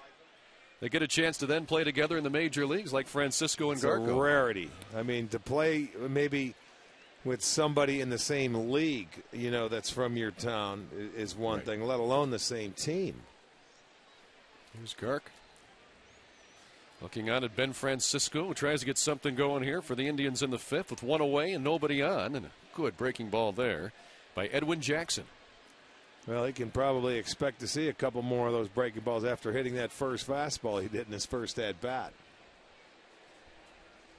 So 2-2 now to Ben Francisco. And he swings and misses there. And another strikeout recorded for Edwin Jackson, his fifth tonight. Cleveland Browns Foundation has their football camp coming up June 22nd through the 26th.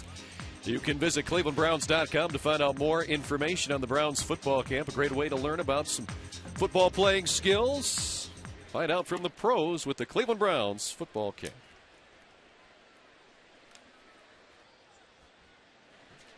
Luis Valbuena now with 2 outs and nobody aboard. Sends that one to left field, but it'll be an easy play for Anderson, who hauls it in. That's the third out. Anderson will throw it in anyway, but we'll head to the 6th inning. Still scoreless.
Between these two teams, that was in the 8th inning yesterday. And Detroit won that game last night 1-0. The pitcher's duel between Verlander and Lee. And today, another pitcher's duel for you. Carmona and Jackson this time.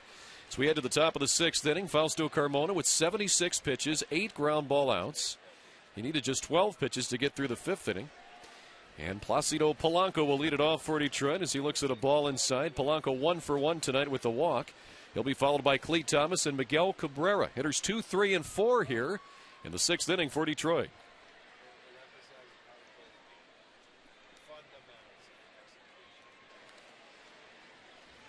Placido has hit safely in now 24 of his last 28 games and 17 of his last 19.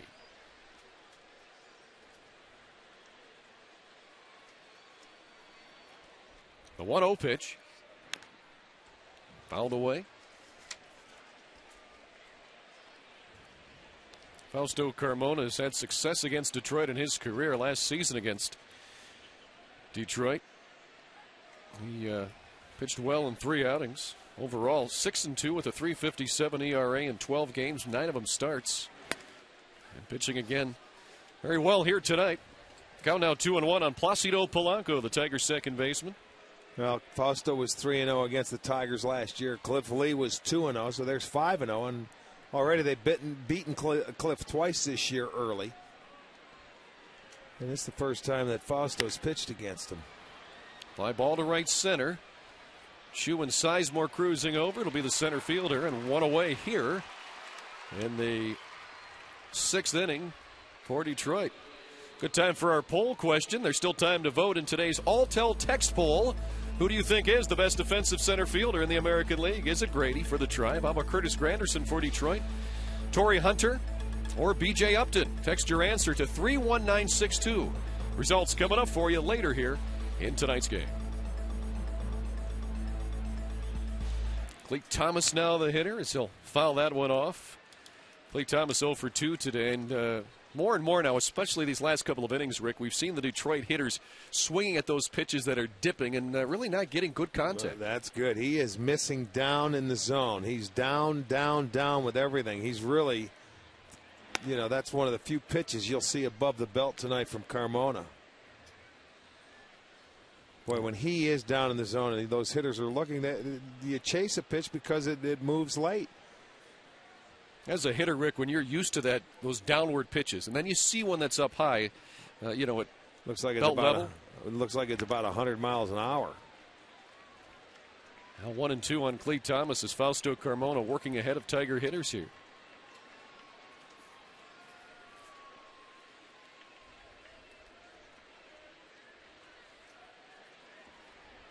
Cleet Thomas in the 3-hole for the second straight night in manager Jim Leland's lineup.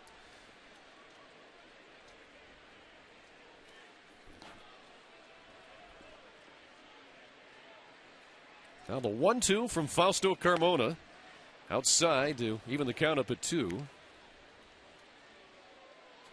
Cleet Thomas now 5 for 13 this season, as the updated average at 385 and on base percentage of 467. And the change called for here. Swing and a miss, and did Martinez hold on? He did. Another strikeout for Fausto Carmona. Nice job by Victor to hold on to that one. Well, those things are just luck. They stay in the glove or they bounce out. It's a good changeup. Victor has it, and he put it down there, and it did. It went right in. Good changeup. If you talk to hitters that face him, they say when he does throw that changeup, it's so deceptive. And, of course, the key to make that pitch work. So 2 away now. A swing and a miss for Miguel Cabrera. Fausto Carmona now with 4 strikeouts. And he's had 3 of them here in the last 2 innings. Yeah, that's another change. The key to the changeup is have the same arm speed you have for the fastball. So the hitter never knows. It always looks like a fastball. But he is really locating that pitch tonight. Hard ground ball. DeRosa with a nice play. Gets up and throws him out. Mark DeRosa gets dirty and gets out Miguel Cabrera. We'll head to the bottom of the 6th. Still scoreless at Progressive Field.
Indians, the fans here on Cliff Lee bobblehead night having a good time. Between innings on the scoreboard, they put up a Cliff Lee bobblehead that was moving his head back and forth, and the fans tried to do the same. But they have some fun promotions here at the ballpark. That scoreboard bobblehead one was one of them. There's some laughs around.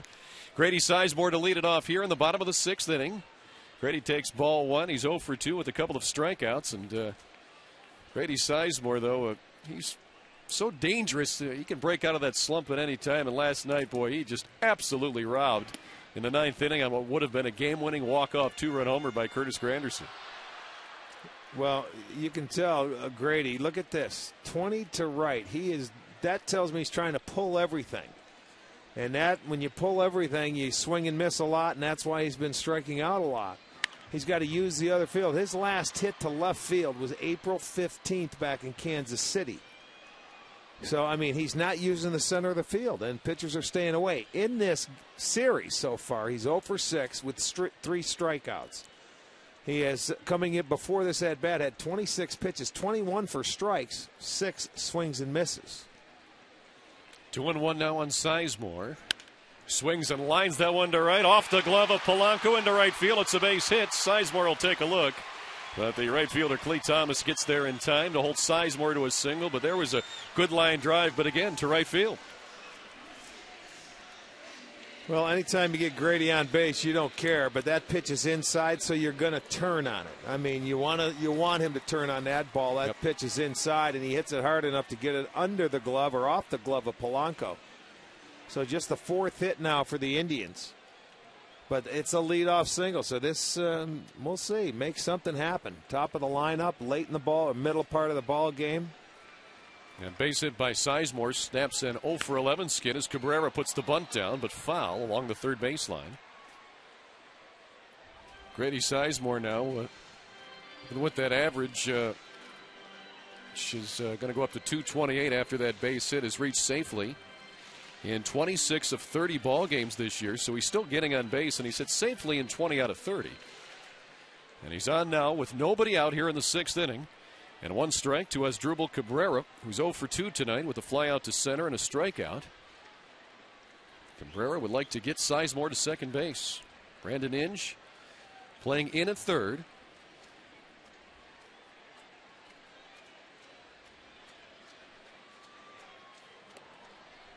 Jackson making sure Sizemore knows that he's aware of him at first. So 4 hits now tonight for Cleveland. Detroit has 3. And another fine pitching effort tonight. Edwin Jackson for the Tigers, Fausto Carmona for the Indians. Cabrera pulls the bat back that time to even the count at 1.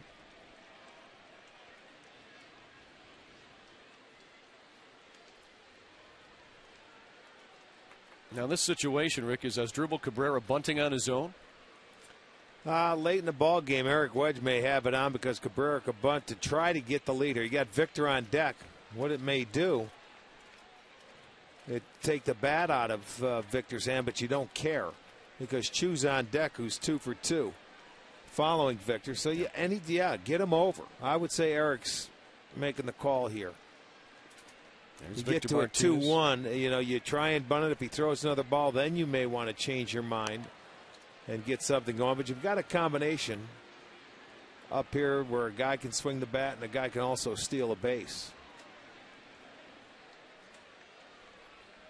Ideally, you'd like to have a base hit and you go first to third.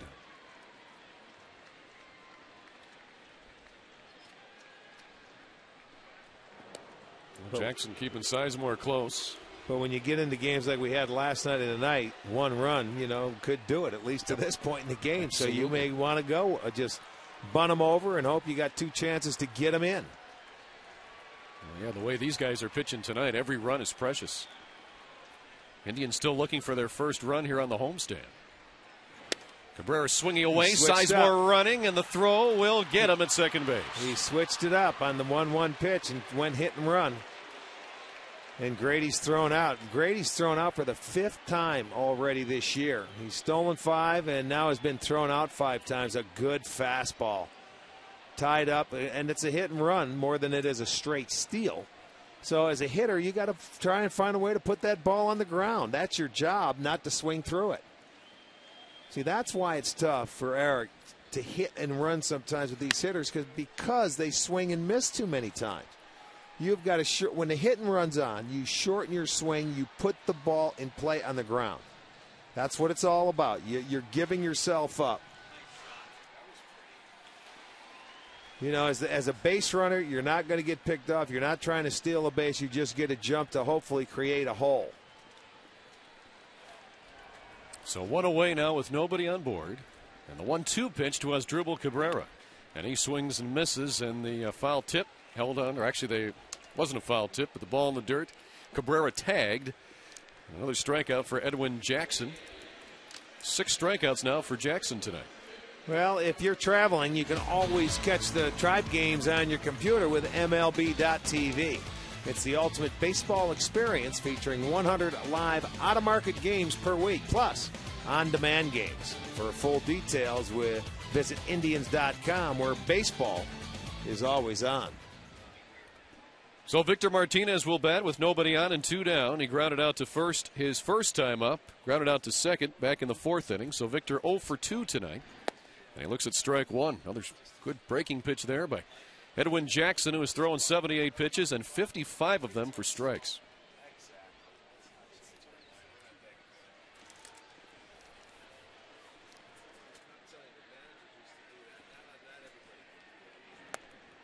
And then pitch down low.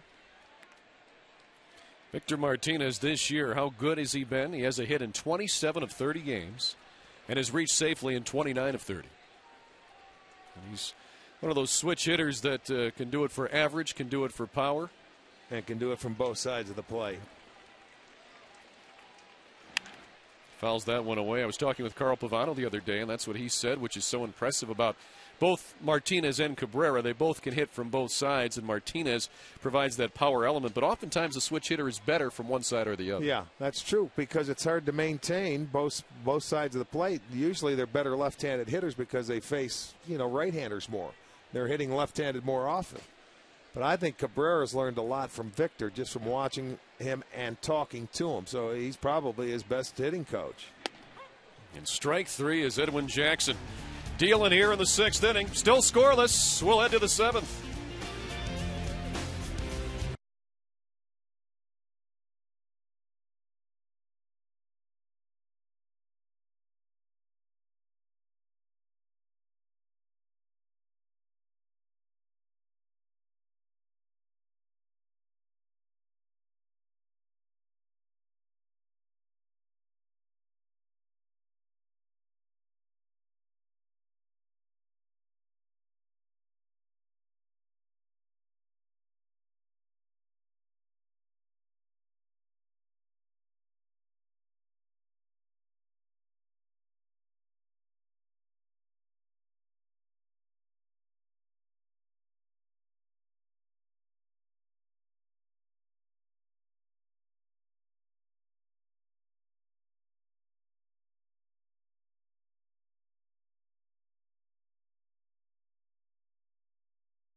On their beautiful patios, Panini's, the best food and outdoor dining in town. Visit paninisgrill.com on the web as you get a look from the Panini cam here on the roof of Progressive Field.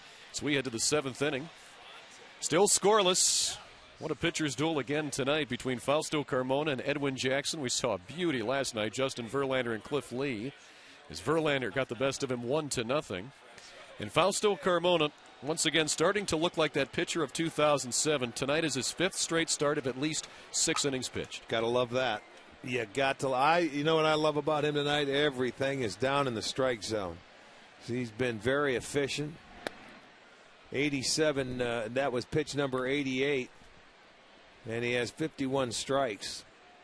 He has walked 3. He's induced a ground ball double play.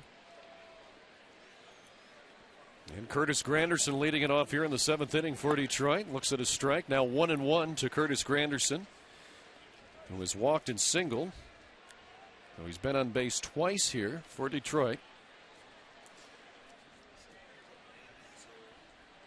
Now the 1-1 from Carmona. That's low. Carmona's ERA now down to 5.23.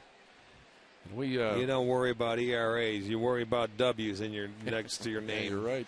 I mean, you get off to a slow start like our starters do. You don't even want to look at the ERA column. It's like starting the year off 0 for 20 as a hitter. You just don't do it. We've seen him consistently drop, though, as Carmona's has really come down. Because it's consistency. Cliff's been down. Pavano. Yep. They're all settling in. Hitters count to Curtis Granderson, the leadoff batter here in the 7th inning for Detroit. And that one just missed on the outside corner, so Granderson is aboard. The leadoff man on for Detroit, nobody out, and the Cavaliers on the road. Let's see how they're doing early and go back to our Ford update desk. Here's Dave.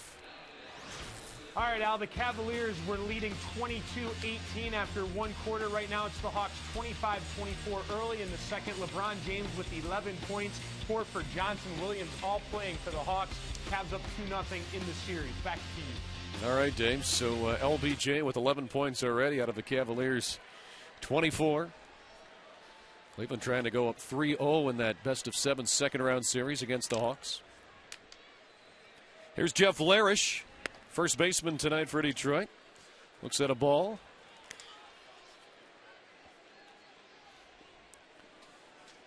This is Fausto's 7th start this year, and this is the 4th time in those 7 starts that he has walked at least 4 guys. Other 2 times he's walked 2, and in his last start, I told you, in Toronto, he walked just 1. Jeff Larish looks at another ball. He's starting to get in a little bit of a hurry. He was such a fluid and in command. Just slow it back down and don't rush. Jeff Larish now 3 for 20 this season. He's been up and down. Was recently recalled from AAA Toledo prior to Tuesday night's game against Minnesota. Batted .368 for the Mud Hens this year. Looks at a strike from Carmona at the knees. Now Rafael Betancourt getting loose in the Tribe bullpen. Rafi pitched a 3-up, 3-down 9th inning yesterday. Carmona had 95 pitches. So 2-1 with nobody out, and Granderson on first, and Carmona will make sure he stays close.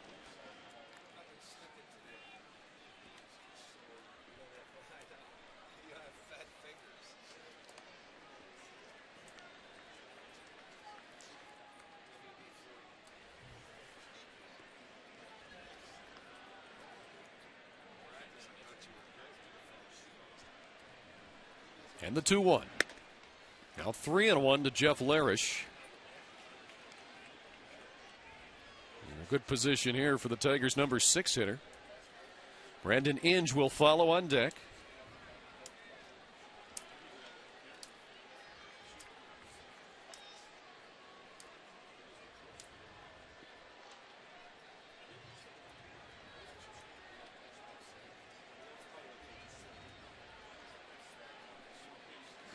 The 3-1 is off the plate for ball 4. So once again, the Tigers have runners at first and second base and nobody out. And they had this same situation back in the 4th inning, and Carmona got out of it. Well, not by walks. They hit their way on. It was back-to-back hits. And Carl Willis, I mean, all he's going to do is slow him down and tell him don't overthrow. Just relax and keep pitching the way you've been doing it.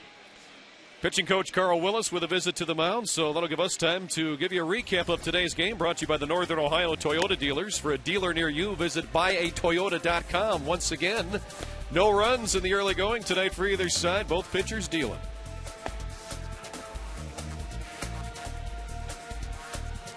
Right now, Fausto Carmona, 5 walks. And a bit of a jam here with runners at first and second and nobody out. And now home plate umpire Brian O'Nor will check in with Carl Willis. He's been taking some time out there on the mound. Well, that bullpen, you've got Betancourt up. They also want to cover in case what happens in a bunt situation. Inge does not have a sacrifice on the year. And he has struck out and grounded into a double play. So if I'm Jim Leland, I bunt here. He has had no success to this point unless he has him taking a strike all the way after Fausto has walked the first 2 guys. The corners are in for Brandon Inge, so the Indians anticipating a bunt. And Inge not showing a bunt there. Takes ball 1. No, you know, they don't bunt anymore, or rarely. Yep. But I mean, if it's like a playoff game, nothing. You're in the 7th inning. You want to draw first blood. He's giving you 2 base runners early. Like I said, he may be taking a strike all the way. And DeRosa and Garco still in at the corners, but now a couple of steps back from where they previously were as we take a look at a strike. So 1-1 to Brandon Inge here in the top of the 7th inning, as Fausto Carmona's next pitch will be number 100 on the evening.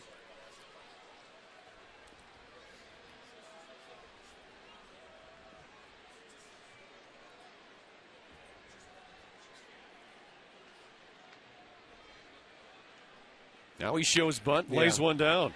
Be fielded by Carmona. He'll have to go to first. Nicely so they done. Retire Inge, but a good bunt by the Tigers' third baseman. Gets 2 runners now in scoring position with 1 out. Well, that's what Jim Leland had him doing. He took a strike and then sacrificed him over. Here's today's Direct Energy bringing the gas sequence. We go back to the 5th inning. Fausto Carmona against Gerald Laird. Well, Fausto didn't mess around in this at-bat. Went with a good fastball, strike 1, missed in off the plate. There it is, right there. Got him. Direct Energy offering simple solutions for all your natural gas supply needs. Bringing the gas. Well, that's the guy he struck out in his last at-bat. He may be looking in there in this one. He's just trying to get a pitch he can hit to the outfield and look like something that's, well, it's tough to hit one in the air off this guy, but just hit it hard. There he was. It's going to get it done. The shortstop was back. Cabrera has to go to first, so a run scores. And Detroit's on the board as Curtis Granderson crosses home plate. 1-0 Tigers. Gerald Laird the RBI and the ground out to Asdrubal Cabrera. Well, the walk came back and it bit Fausto there. He gets the second out. And that'll send Jeff Larish over to third base. So 2 away now with Larish at third. And the number 9 hitter, Ramon Santiago, to the plate. Who walked his first time up back in the 3rd inning, struck out in the 5th. And the Tigers on top here, 1-0 in the 7th. And a foul away.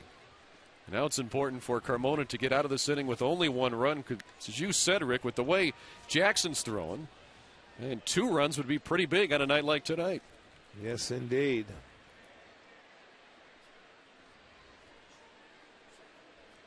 0-1 to Ramon Santiago. Well, the thing of it is Detroit got their run without a hit. I mean, that's the unfortunate thing. They haven't had a ball out of the infield, and they have a run. Yeah, their last hit so was... to give them another run, if they should get a hit, get this out here. The Indians haven't scored in the series. Their last hits were back-to-back singles in the 4th inning by Miguel Cabrera and Curtis Granderson. They didn't score then, but here the back-to-back walks come back to haunt Carmona. And it's 1-0 Detroit with 2 away in the 7th. Santiago showing bunt. He'll take up high.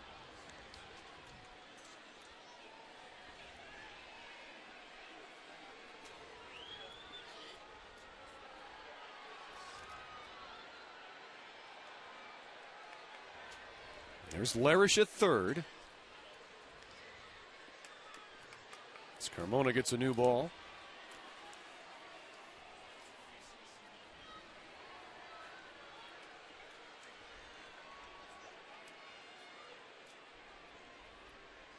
Carmona trying to get out of it here in the seventh. And a line drive back through Carmona into center field, a base hit.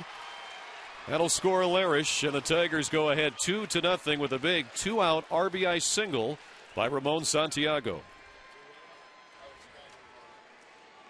Well, big base hit there for Santiago. Counting his favor. Look, it's short and sweet. Right back up the middle, through the legs. The 5-hole of Carmona into center field. That's a big run there for the Tigers. So both walks that started this inning have come in to haunt Fausto. Yeah, you said it, Rick. Those two walks, boy. And when they both score, that's been the difference here in this 2-0 game.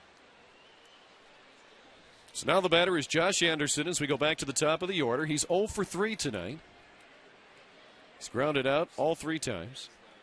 In the third inning, it was a fielder's choice as he reached base and got a stolen base.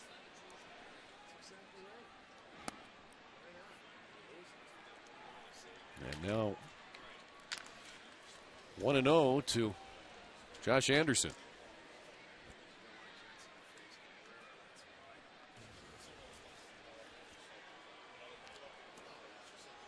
It's again Carmona with a new ball.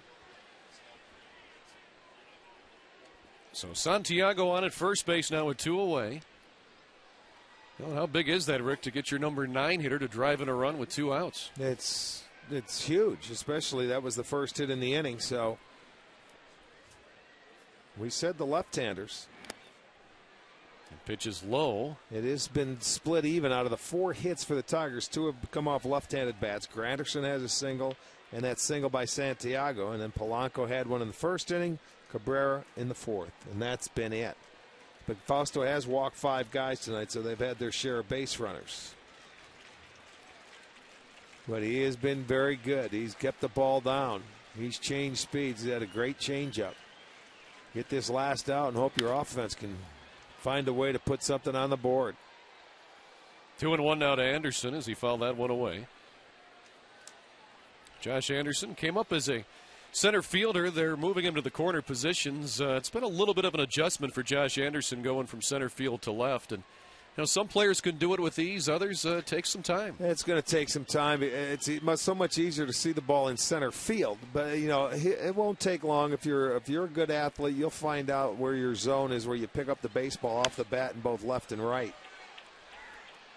I think, you know, going back, left field is probably the toughest to play. Right field, you know, more right-handers drive the ball, and you got to go to the gap into right center field. In left field, left-handed hitters, they hit it in front of you more than they drive it.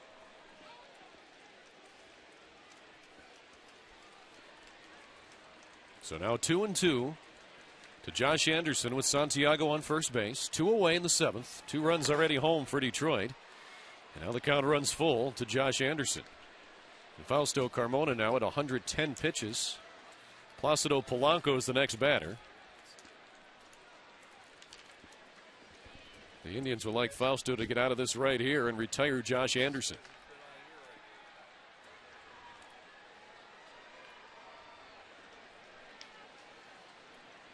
And now the payoff pitch is swung on and fouled away.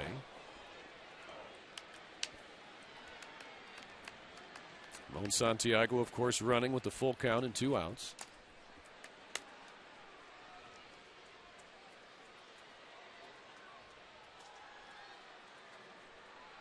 Garco's going to play in front of him.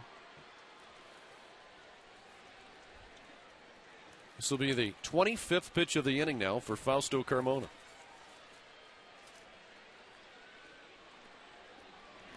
And it's ball 4.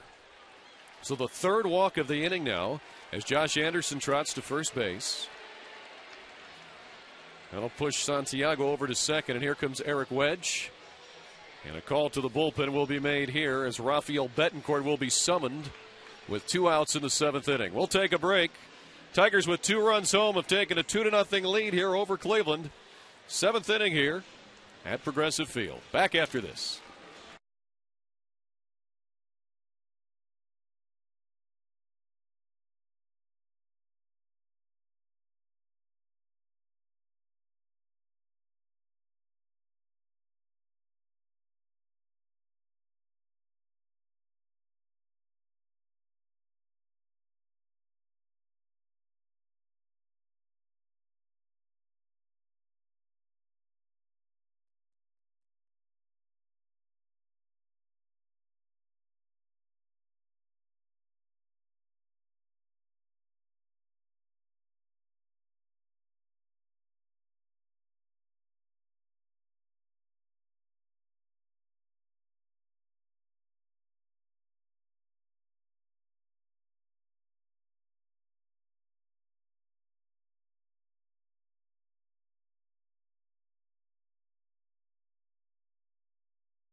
Inning with runners at first and second and 2 away. Detroit has already scored 2 runs here.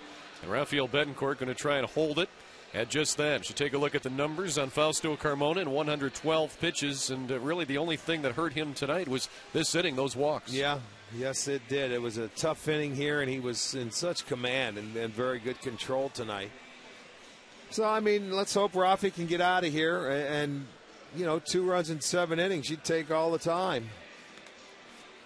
Rafael Betancourt, who has really improved here the last few weeks for the Tribe. He's become one of their most consistent relievers out of the pen. Probably the most consistent now, along with Tony Sipp from the left side. Rafael Betancourt pitched last night against the Tigers. Had a 3-up, 3-down ninth. And he'll face Placido Polanco here.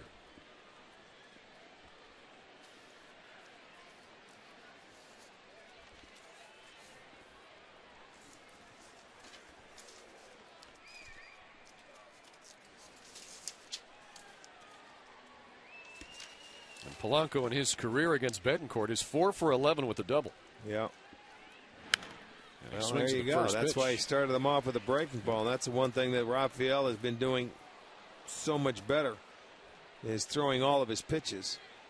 Betancourt this year has inherited 6 runners. 2 have scored. And that's been part of the Indians' problem this year. Out of the bullpen, they've allowed 52% of their inherited runners to score, 34 of the 65. So this is something, and Betancourt can put that fire out right now.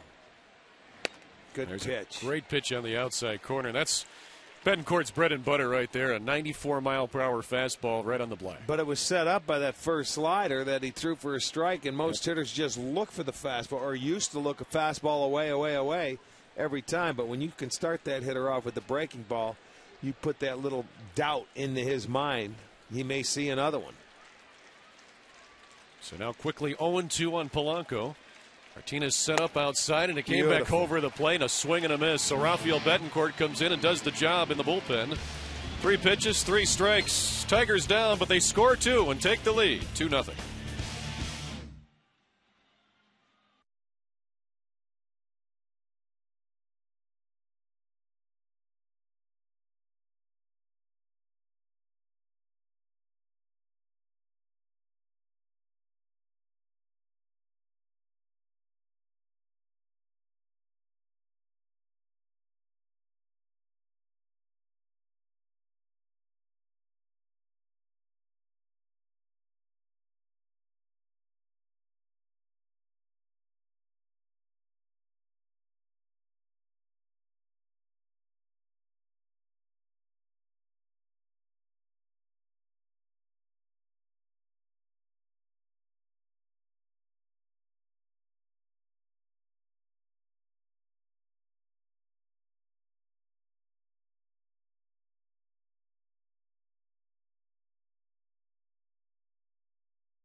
After scoring 2 in the top half of this inning, the fans hoping for some runs here. Another pretty good crowd tonight on Cliff Lee bobblehead night.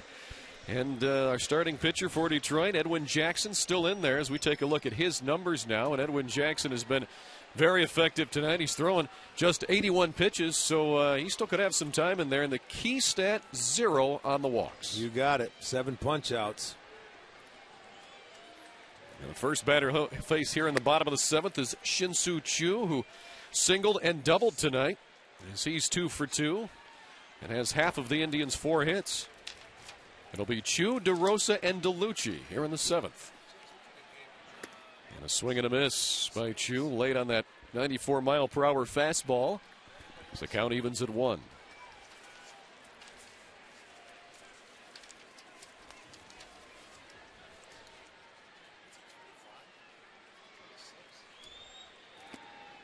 Good pitch there by Jackson as that one seemed to come back over the inside corner of the plate.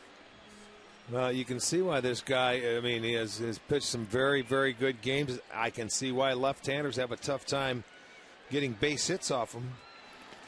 Choo almost went. They'll check, but he did not go, says third base umpire Jim Wolf. The pitch that makes it. You know, we were talking before the game. You say, what makes it so tough on him against left-handers? That's that pitch right there, the slider, when he gets you to 2 strikes. Although the left-handers, Choo has 2 hits and Grady has 1. The right-handers, Ben Francisco's the only righty with a base hit. Choo looks at ball 3. So patience here by Shin-Soo Choo has run the count full. Now coming into tonight's game, left-handed hitters were batting just 195 against Jackson, and righties were hitting 258. As Rick pointed out, 3 hits tonight have come from the left side as Mark DeRosa waits on deck. Now the payoff pitch to Shin-Soo Choo. And ball 4, so Choo aboard. That's unraveling of Fausto Carmona's top half of the 7th inning. We'll see. The first walk by Jackson tonight. You can vote for your favorite Tribe players for this summer's All-Star game. Vote online at Indians.com down at Progressive Field or at an Indians team shop. And fans who vote online will automatically be entered for a chance to win tickets for a dugout suite for a game this season. So Edwin Jackson looks over at Choo at first and sees Mark DeRosa in front of him at the plate and delivers a ball outside. So as we saw with Fausto Carmona, Rick, and he just pointed out, he walked the first 2 hitters in the top of the 7th. They both scored. Well, Jackson's walked Choo and is now 1-0 on DeRosa. And here comes the Detroit pitching coach to talk with Edwin Jackson. Richard Knapp heads to the mound. Well, he's going to tell him to settle in. Pretty much the same thing you want to do. They'll have their bullpen up and getting loose now, but the 7th inning, you know, he's only at 88 pitches. Joel Zumaya and Billy C. is up, or Bobby C.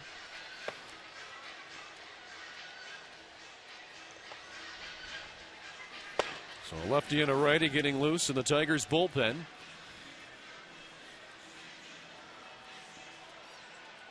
Now Edwin Jackson, who has pitched a total of 14 1/3 innings in his career at Progressive Field, including tonight, and he has surrendered just 1 earned run.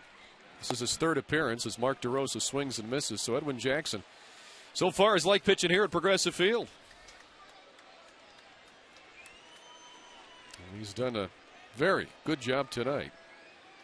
As the Indians try to get to him here in the 7th, trailing by 2. Choo back with a dive.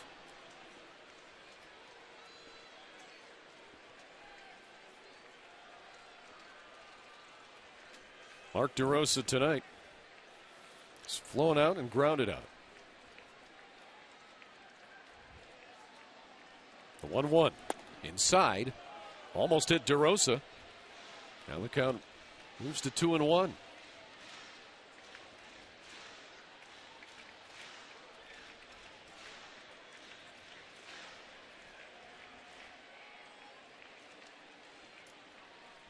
There's Choo at first.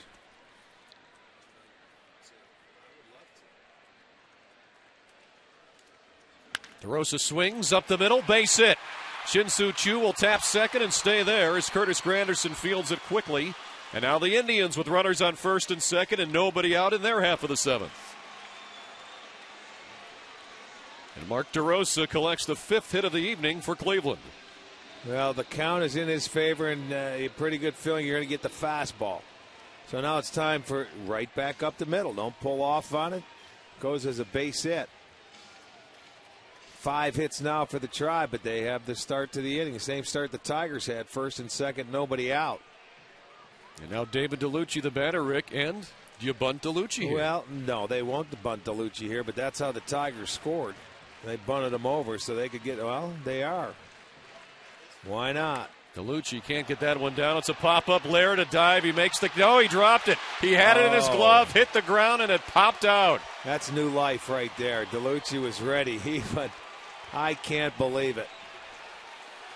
So a catch good and effort then a by drop. Lair. Yeah, great effort. Yeah, it is. I mean, for a catcher to come out of the box behind him and go over, have to take his mask off and make that play. Hey, his elbow got caught underneath, and it just popped out of the glove. Watch it again here. Watch his elbow. His glove hand, his elbow's in. He puts his other hand in, and then his elbow hits, and it knocks it right out. Oh. Hits the ground. If he could have landed sideways or on your shoulder, it's the elbow, and he's upset because good effort there. New life for DeLucci. Yep. And a sigh of relief. So now DeLucci with another opportunity. He's 0 for 2 tonight. The pop out and fly out. DeLucci's average now at 280 on the season, showing bunt again. This one he gets down but foul. So 0-2 now on David DeLucci.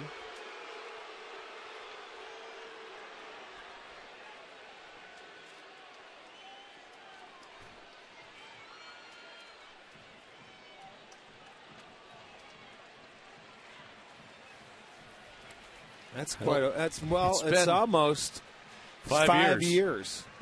Today is May 9th, is it? Yep. Isn't it? And it's unlikely now he'll get that sacrifice bunt in this situation. Yeah, with the 0-2 count. They don't put on 3 in a row. No, sir.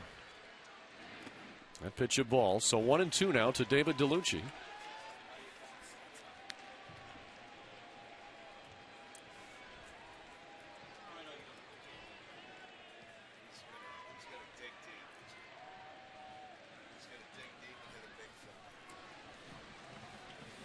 So DeLucci now with the 1-2 count. Indians at first and second, nobody out.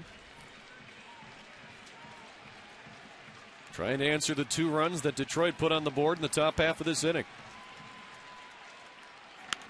And DeLucci fouls that one away, staying alive.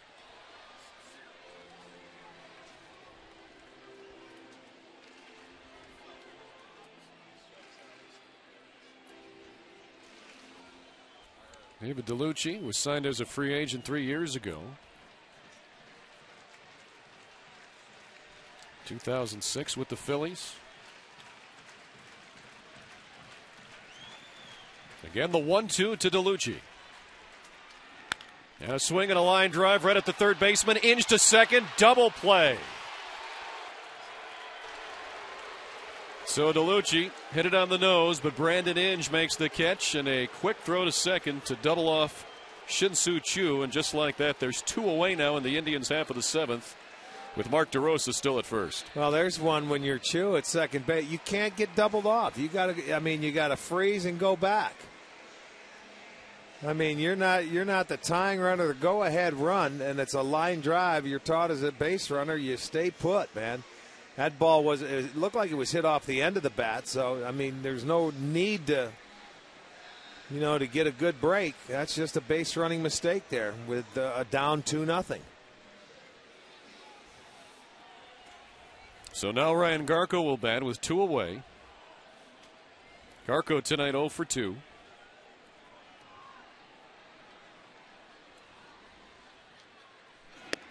And a good fastball by Jackson there on the outside corner. Well, the difference, if the Indians, and this inning's far from over, you still have your last out, cannot do anything on the board. It's a matter of execution in the 7th inning here.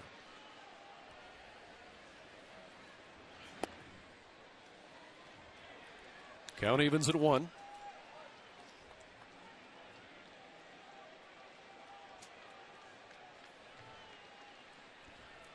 Ryan Garco has a hit in 17 of the 21 games he's played in this season. Looking for his first one tonight. Another good pitch on the outside corner. Boy, Jackson is just painting the black here. The next pitch will be his 100th tonight. And the count on Ryan Garko now at 1-2.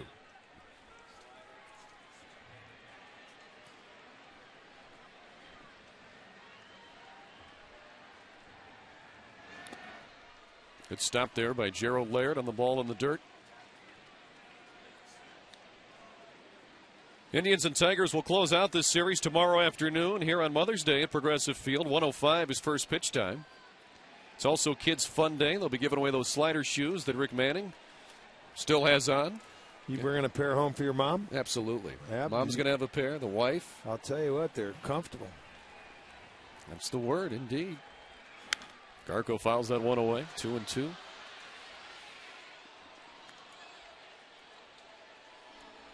The Indians still, Rick, looking for their first run here in these first two games. Well, they've seen some very good pitching, but they, right there, when you have opportunities, you got to take advantage of them when there's so few. Now, between Verlander and Jackson, these first two games, they've made it awfully tough. Absolutely. Garko fights that one off into right center with the flare, but Granderson able to cruise over and make the catch. 7 innings complete. Tribe trails by 2.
Pitching 3 pitches to Placido Polanco as he came on in the 7th inning with 2 aboard, struck him out to get out of the inning without any further damage after the Tigers had already planted 2 for the 2-0 lead here.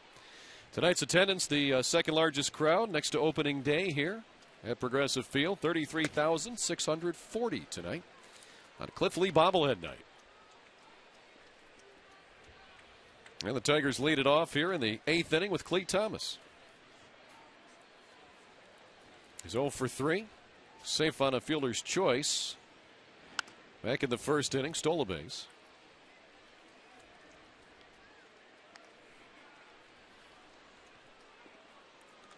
Talk about pounding the strike zone. Betancourt 5 for 5. Clete Thomas 0 for 1 in his career against Betancourt. 5 strikes is the way to go.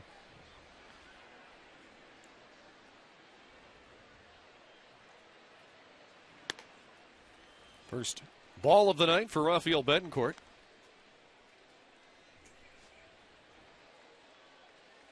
So 1-2 now to the Tigers' leadoff hitter here in the 8th inning, Clete Thomas.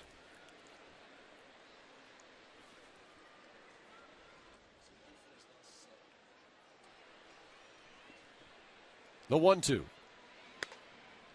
Again, just a little high and outside to even the count.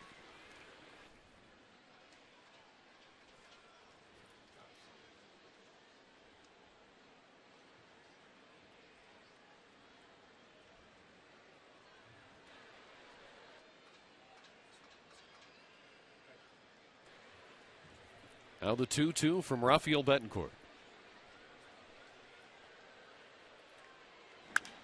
Thomas sends that one to left. Fairly easy play for Ben Francisco. And a one is out here in the 8th inning for Detroit. Let's go back to our STO studios for a Ford Sports update. Dave, how are the Cavs doing? Al, it's halftime in Atlanta. The Cavs are up by one, 47-46. They led by as much as 9. The Hawks then led by as much as 6 in the second quarter. LeBron, a ridiculous game so far. 22 points, 6 rebounds, 5 assists, 8 of 12 shooting, 3 triples. Back to you. Yeah, not a bad line for LeBron James. As the games get more important, boy, he really responds. Yeah, he's a treat to watch. The NBA MVP.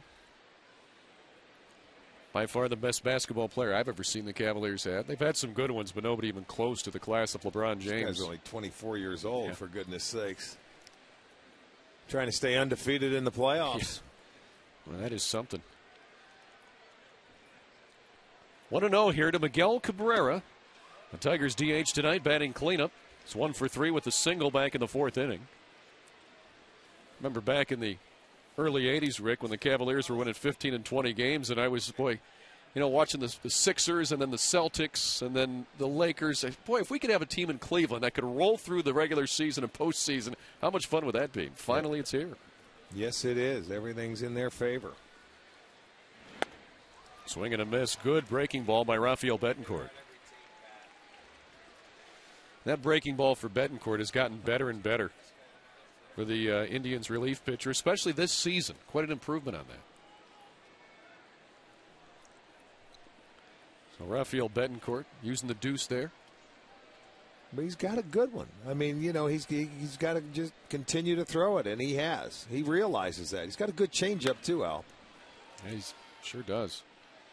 I mean, primarily he's a fastball pitcher with good control. And, when he comes in, I remember a couple of years ago, 2007, when he was facing this Tiger lineup, he was always facing Ordonez and Guillen and the best hitters they had. And he came in about 12 times against them out of the 18, always facing the tough hitters. You're going to have to do something different when you face these hitters time and time again with the game on the line.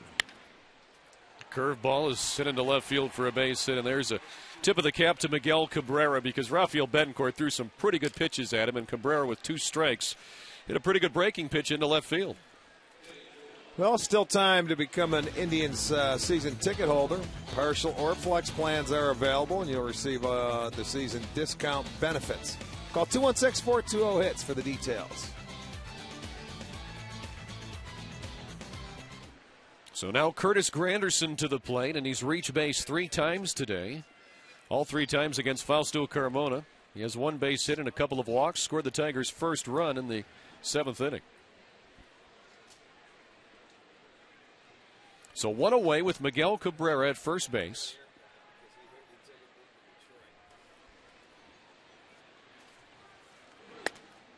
Cabrera hits the outside corner with that fastball. Curtis Granderson with some success against Rafael Betancourt, 3 for 9 in his career, 1 for 1 this season. He also well, you want to forget about that one. That's what I was going to say. You forget about the 1 for 1 because that was a home run in Detroit, a game, game winner, put them ahead. He gave Detroit that 9-7 win a week ago. 1-1 now to Granderson.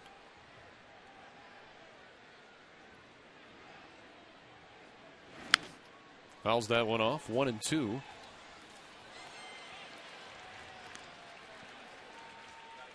Rafael Betancourt tied for 8th among American League relievers in strikeouts. Now has 17 after striking out Polanco in the 7th inning. You know, there's no question that the Indians, obviously, Ricky, you need a good bullpen to be effective, and the Indians need this guy to be effective. Well, whenever the Indians are going well, so is Rafael Betancourt.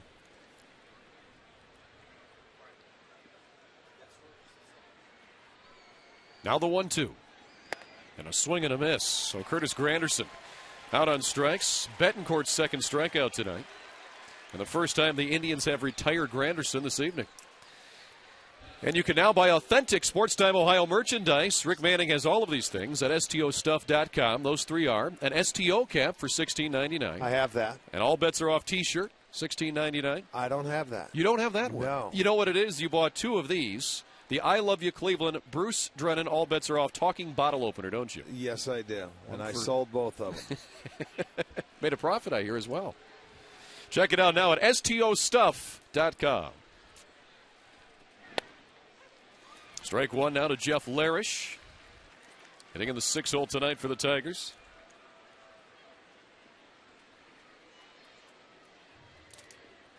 Jeff Larish also walked and scored his last time up. 0 for 2 tonight.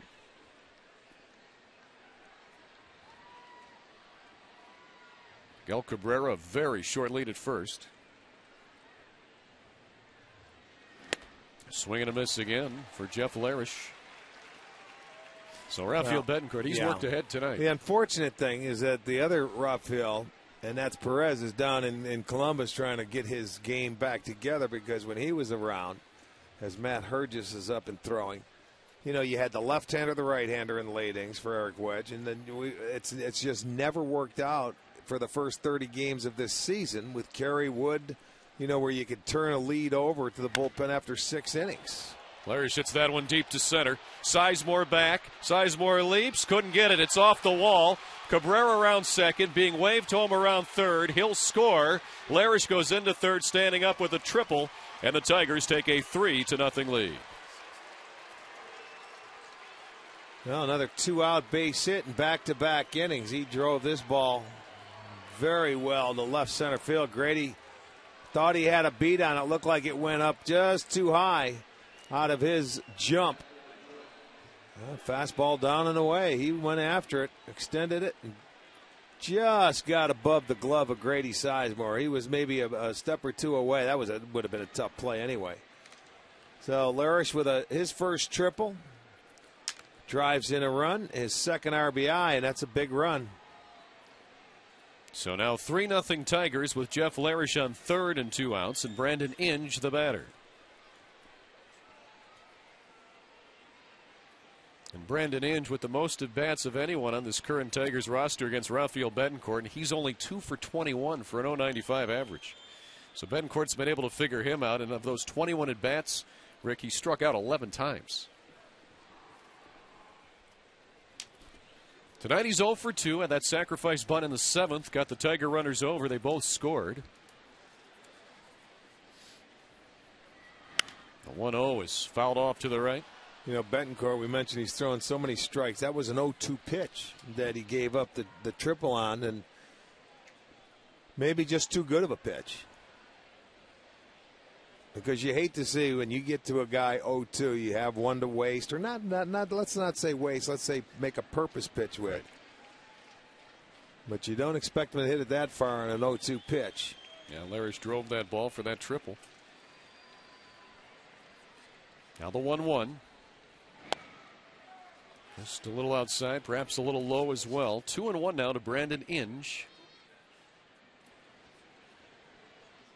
And Hergis is ready in the Indians' bullpen, but the Tribe wants Rafael Betancourt here to get out of the 8th inning without any further damage on his own.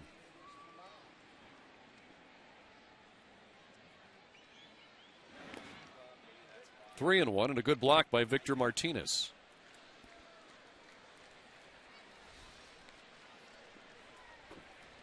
Three runs, 6 hits for the Tigers. No runs, 5 hits for the Tribe. Neither team's committed an error.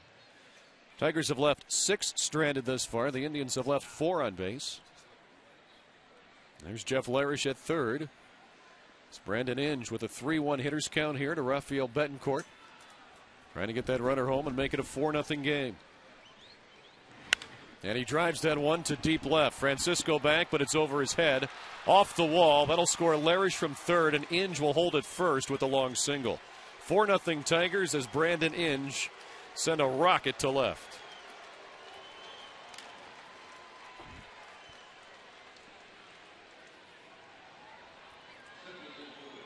Well, there's a 3-1. Looks like it might have been a changeup. Inge a good fastball hitter. But on a 3-1 count, they pull the string, and he does a little damage to it. Takes it off the wall, held to a single. So back-to-back hits. 3 runs out of their 4, scoring with 2 outs for Detroit tonight. So they've had some clutch hits. And now Gerald Laird, who drove in the Tigers' first run with the ground out back in the 7th inning to shortstop, is the batter. With 2 away and Brandon Inge at first base.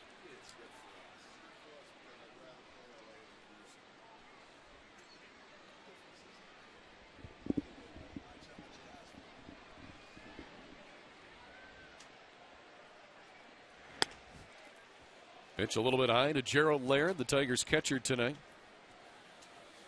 0 for 3 with that RBI. Laird's average now at .227 on the season. Gerald Laird, formerly of the Texas Rangers. Good pitch there. On the inside corner at the knees, count even at 1. So the Tigers put 2 up in the 7th. They now have 2 home here in the 8th, and they've taken a 4-0 lead on the Tribe. And Edwin Jackson has looked good for Detroit with 7 shutout innings tonight. Well, I'm sure that Jim Leyland will probably go to his bullpen now. He had C and Zumaya warming last inning. So that pitch is fouled away by Laird. Count now at 1-2.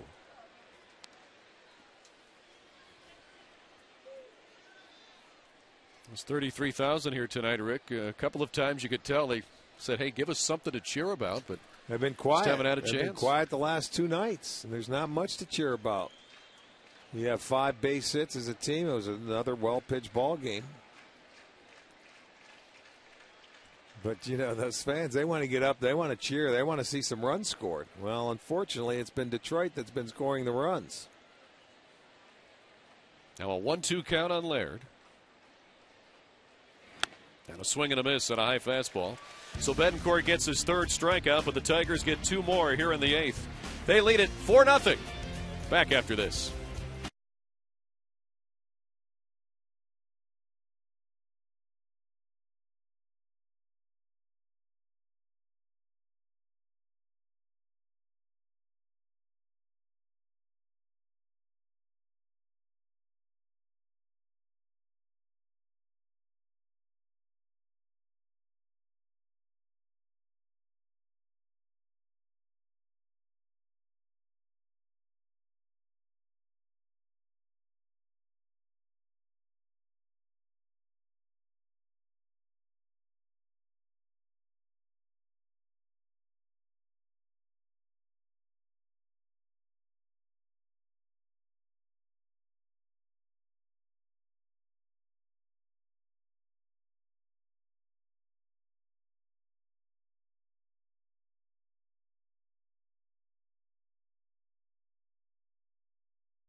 Valbuena and Sizemore And a look at the numbers on Joel Zumaya, who has pitched pretty well since coming off the disabled list. He was put on it back on March 27th and then came off on April 25th against Kansas City. And Joel Zumaya really such a good relief pitcher back in 2006, a big part of that Tigers pen in their trip to the World Series.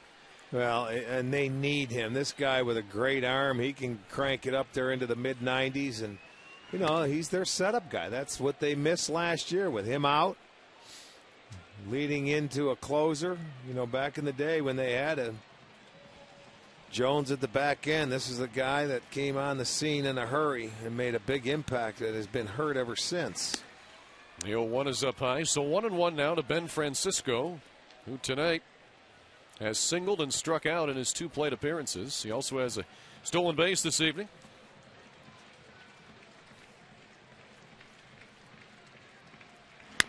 Pitch swung on and grounded to third.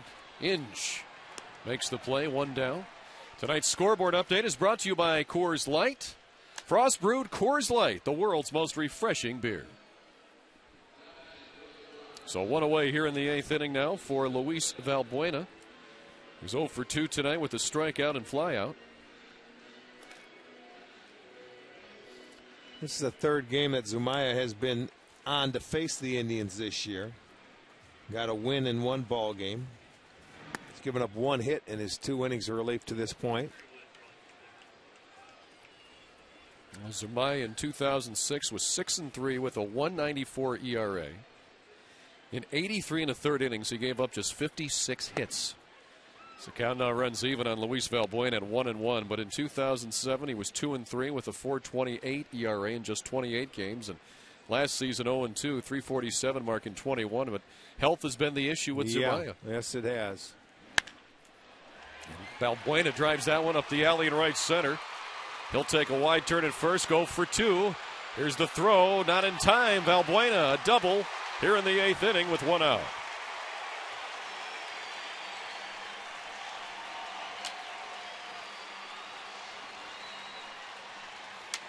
Second double of the season, second hit for Valbuena.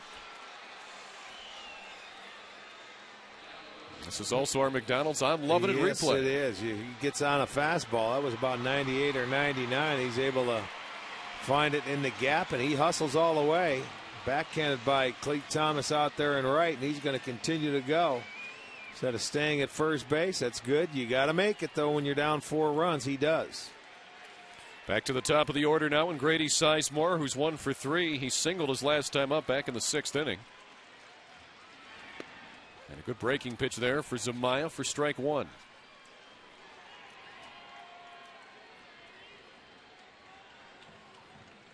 The updated numbers on Sizemore. Grady has 16 runs batted in his last 20 games.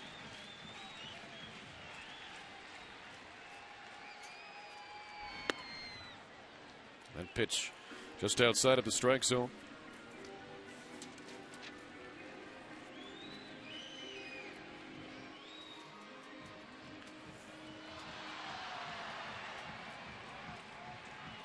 Grady Sizemore this year coming into tonight has actually fared better against lefties, hitting .257 against them, only .213 against right-handers this year. And a swing and a miss. 99 miles per hour on that Zumaya fastball. Well, we've seen him tonight, elevate against Grady. Belt high or above with a fastball. Of course, these guys have excellent fastballs. He did turn on a Edwin Jackson fastball on his last at-bat to get a base hit. So now 1-2 to Sizemore with Valbuena leading away at second base. Fouled away. Do you see Laird behind the plate? He says up, up, up. He wanted a little higher. The thought process is there. You're going to get him to swing. I see where he jumps up to, but it didn't get up that high. It stayed out over the plate, and it's tough to center on a 99-mile-an-hour heater. Now Zumaya's ERA still at 0 here in this young season. Sizemore trying to change that here. And he just got a piece of that breaking pitch. Yeah, that ought to be illegal. 99 up top and then drop an 80-mile-an-hour curveball on you. with some bite. I mean, that's not a lazy one. That's sharp breaking curveball. And as a hitter, Rick, what do? You just see it. You sit on the fastball, because if you sit on that thing, you can't catch up to the fastball. You've got to sit heater. You're just battling right now. There's that high pitch, a little bit inside as well. So now it's 2-2.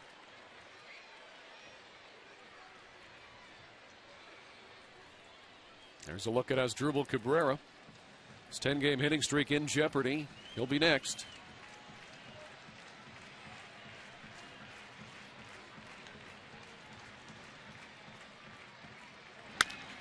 Sizemore with the grounder to short. Santiago retires Grandy for the second out. Valbuena heads to third. But now there are two away with Asdrubal Cabrera coming to the plate. And let's take a look at the results of today's Alltel text poll. Who do you think is the best defensive center fielder in the AL? No question for our voters. Grady Sizemore runs away with it at 67%. Curtis Granderson, a distant second. Thanks for voting. We'll have another poll for you tomorrow afternoon on Mother's Day here with first pitch at 1:05. Well, next weekend they'll get a chance to look at B.J. Upton as we head down to Tampa for Thursday, Friday, Saturday, Sunday, a 4-game series. So now Cabrera, who's 0 for 3 tonight with a couple of strikeouts. All those at-bats were against Edwin Jackson. Yes, I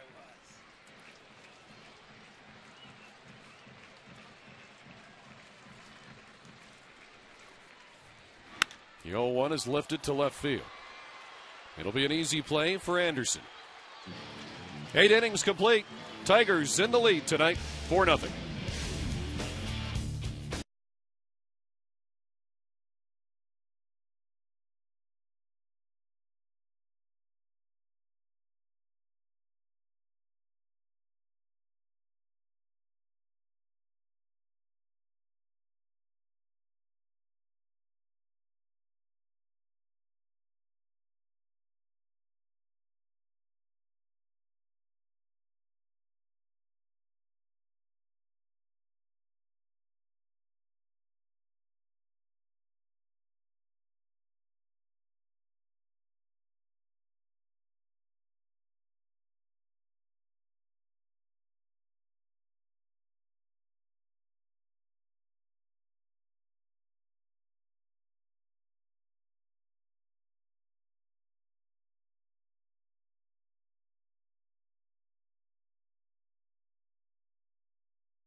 Get some work. He hasn't pitched since Monday in Toronto, so an opportunity here to get Woods some reps on the mound. And Kerry Woods' numbers on the season: 1-1 with the 7.20 ERA, 5 for 6 in save opportunities, and he will face here in the 9th inning the 9-1-2 Ramon Santiago, Josh Anderson, and Placido Polanco. You have to get him work. 5 days he's been off. His last outing in Toronto, that's when he had the chance to get a save, when he went 1 inning, gave up 2 hits and 2 runs. That was his first blown save of the year, and hasn't been out to the mound since. So it's been that kind of year to this point. Kerry Wood delivers the fastball, and first pitch swinging for Santiago, and he's out on the grounder to Luis Valbuena. So 1 away on 1 pitch here in the 9th inning. Let's take a look at the Northern Ohio Buick Pontiac GMC performance of the game tonight. Not much question, Rick. Edwin Jackson, 7 shutout innings. Only given up 5 hits, 1 walk, and struck out 7. That ties the season high. 7 punch outs, you're right, 1 walk. So again, he continues to throw very well out on the road. An ERA of was 1.8 coming into tonight. It's going to go down from there. Josh Anderson looks at strike 1 at the knees on the inside corner. Josh Anderson 0 for 3 tonight with a walk.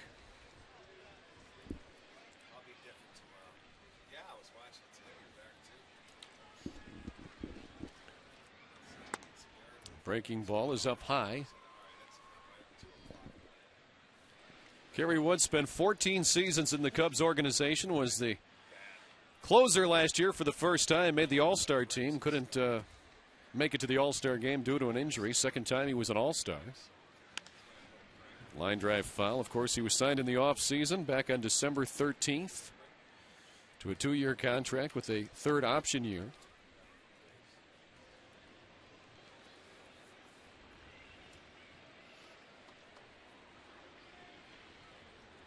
Right now tied for 7th in the American League in saves with 5. And tied for 8th among American League relievers with strikeouts with 16. And he's had at least 1 strikeout in 10 of his 11 appearances. And now a 2-2 count here to Josh Anderson. Anderson now hitting .315 on the season.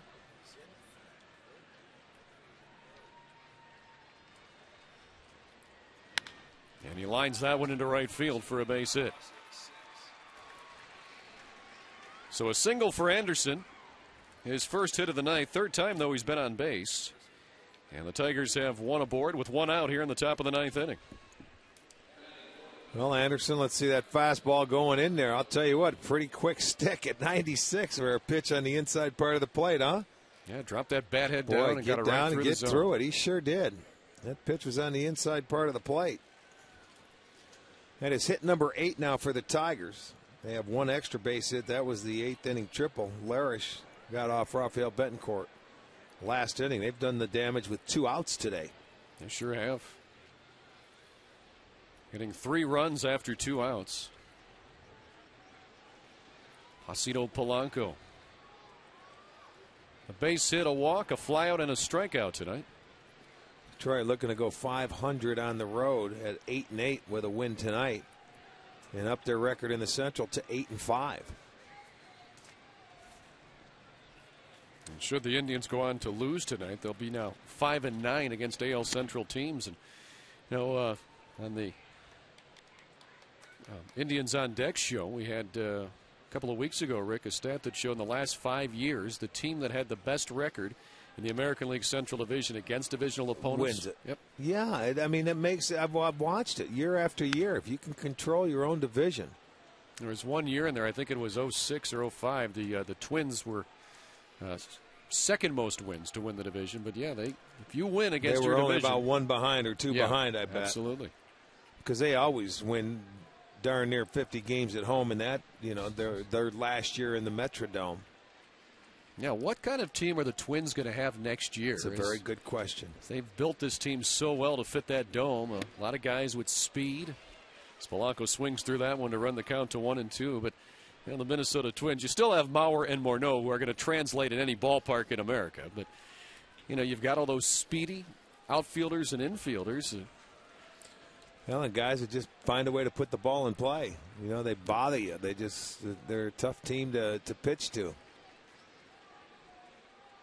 And if you think we have cold weather here and wild card weather in April and May in Cleveland, wait till you see Minneapolis outdoors. That's what the players are going to have to adjust to. Now, you were one of the players that played back in that old stadium in Minnesota, the Met. Yeah. What was that like for you playing outdoors? That was fine. I mean, you played outdoors everywhere. They never had any domes. I think the only dome back then was the Astrodome. And in Seattle, the Kingdome in Seattle. Well, in 77, but that came in later, you know. Ground ball up the middle. This could be 2. Good play by Cabrera. Steps on second. Throws to first. Double play. And Kerry Wood sees the minimum in the 9th. Last chance for the Tribe. Down by 4. Up next.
Here at Progressive Field, last chance for the Tribe, trailing 4-0 to Detroit, and Fernando Rodney, Tigers closer, into the game in a non-save situation, and he hasn't had the chance to get into a game since last Sunday against the Tribe in Detroit.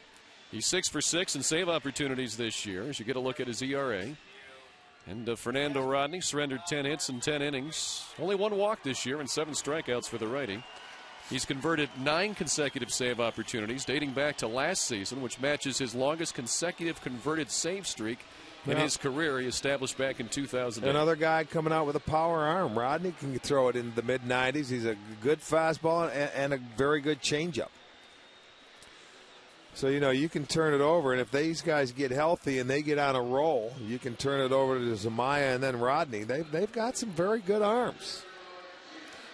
Well, Bobby sees the guy that it's a left-handed matchup, and he's off to a good start as far as holds go, because it was last weekend when Cleveland was in Detroit where he gave up his first earned run.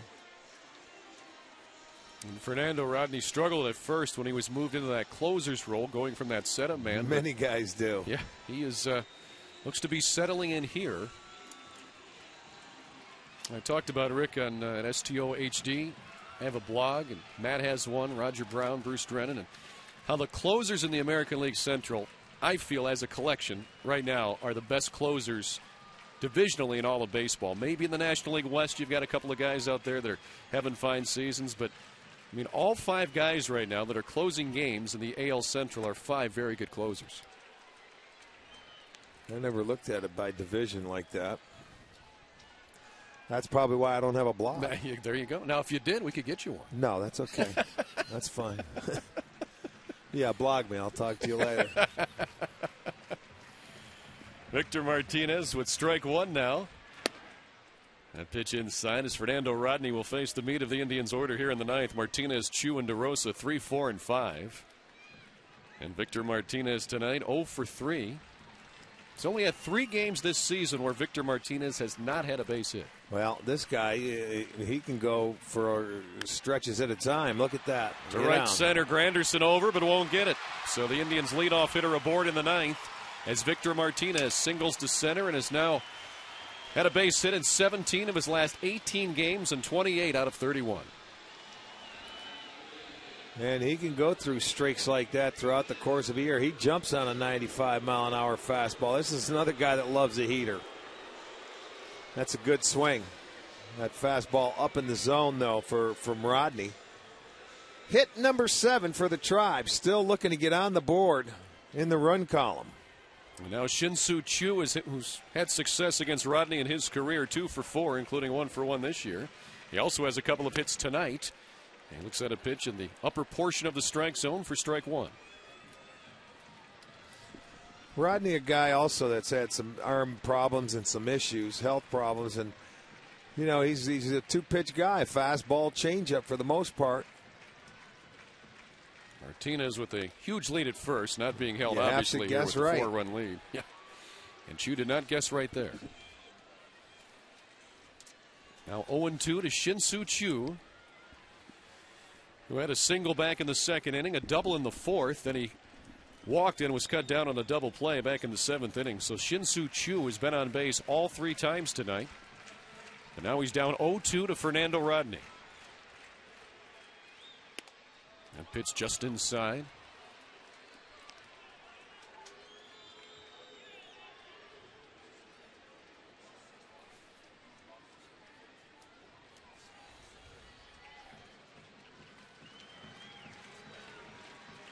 So it's been almost a week since Fernando Rodney has been on the hill. Now the 1-2. And Chu swung and missed. Good fastball on the inside corner, 96 miles an hour. And Chu is down swinging. So 1 away in the 9th. Mark DeRosa will come to the plate. Good heater.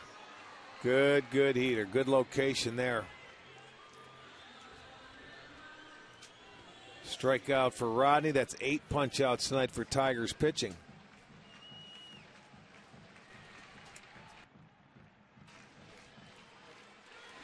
DeRosa looks at a breaking pitch for strike 1. Mark tonight 1 for 3 with a single back in the 7th inning. when the Indians had runners at first and second and nobody out, but couldn't get them around. Don't forget to stick around after the game tonight for the Conrad's Tire Express and Total Car Care postgame show. We'll look back at the highlights on this one. We'll also have scores from around the majors with Dave Chudowski and more. It's the Conrad's postgame show immediately after the ball game here on STO. 1-1 now to the Tribe third baseman Mark DeRosa here in the ninth. David DeLucci is on deck.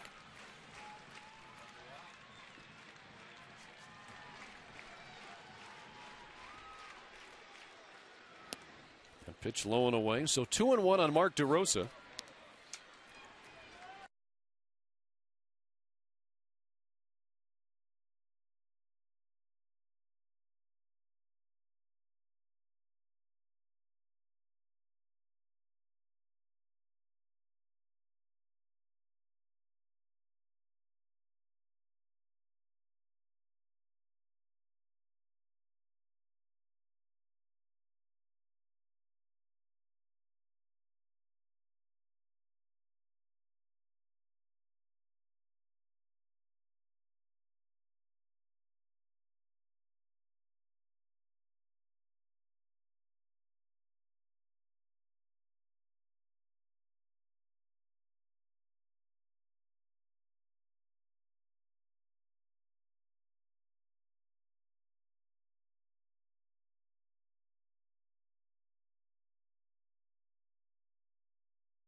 To the first four batters he's seen, it's 50%, 7 strikes, 7 balls.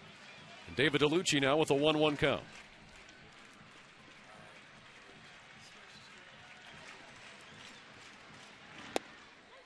That pitch called a strike.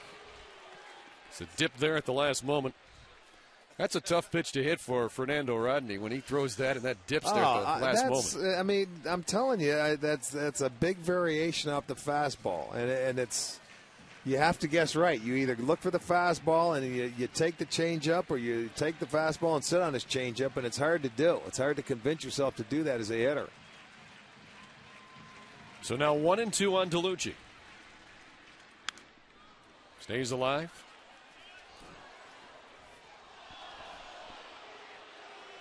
You know, because back in your mind, he's got enough on that fastball. You have to sit on it. And that changeup is so good that it can have you out front. Martinez leads away at second. Mark DeRosa's at first. 1 out here in the bottom of the ninth. Tribe down by 4. And a 1-2 count on the Tribe DH tonight, David DeLucci. Swing and a miss on the high heat. So DeLucci down on strikes. 2 away.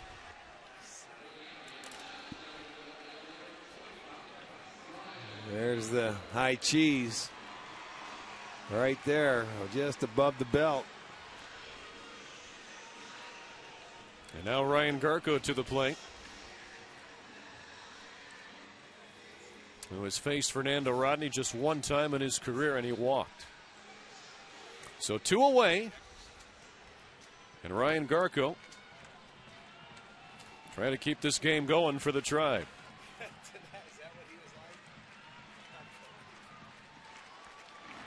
And he swings and misses. Good off-speed pitch with some movement for Fernando Rodney. And Rick, that's what you're talking about. You sit on the fastball, but sometimes that off-speed pitch, if it's got movement on it, boy, it's tough to hit. Yeah, yes, it does. Yes, it is. I mean, he had Garko tie himself in a knot right there. Gark tonight 0 for 3.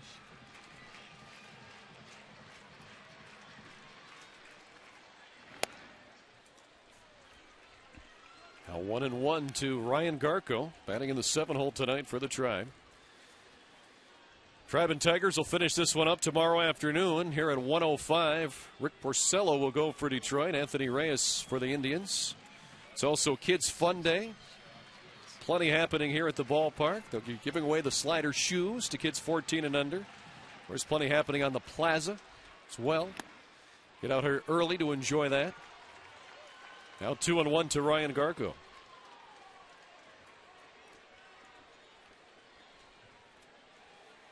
And of course, we'll have the game for you here on STO with Indians on deck beginning at 12:30 with Dave Chudowski.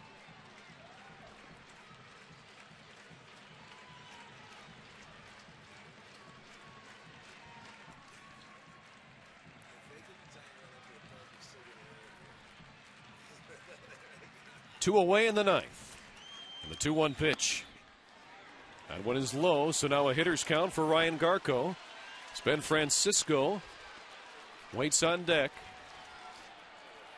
Hoping that his former high school teammate Ryan Garko can keep this one going here in the ninth inning and give Francisco a chance as the tying run. Well, you always want that chance to get to the plate, at least before the game's over. And Garko hits that one off the handle, and they take the short way. Santiago to second base, and Polanco, and the game is over. So once again, the Tribe shut out tonight. The final, Detroit 4, Cleveland nothing, and Detroit pitchers in the first two games of this series have really befuddled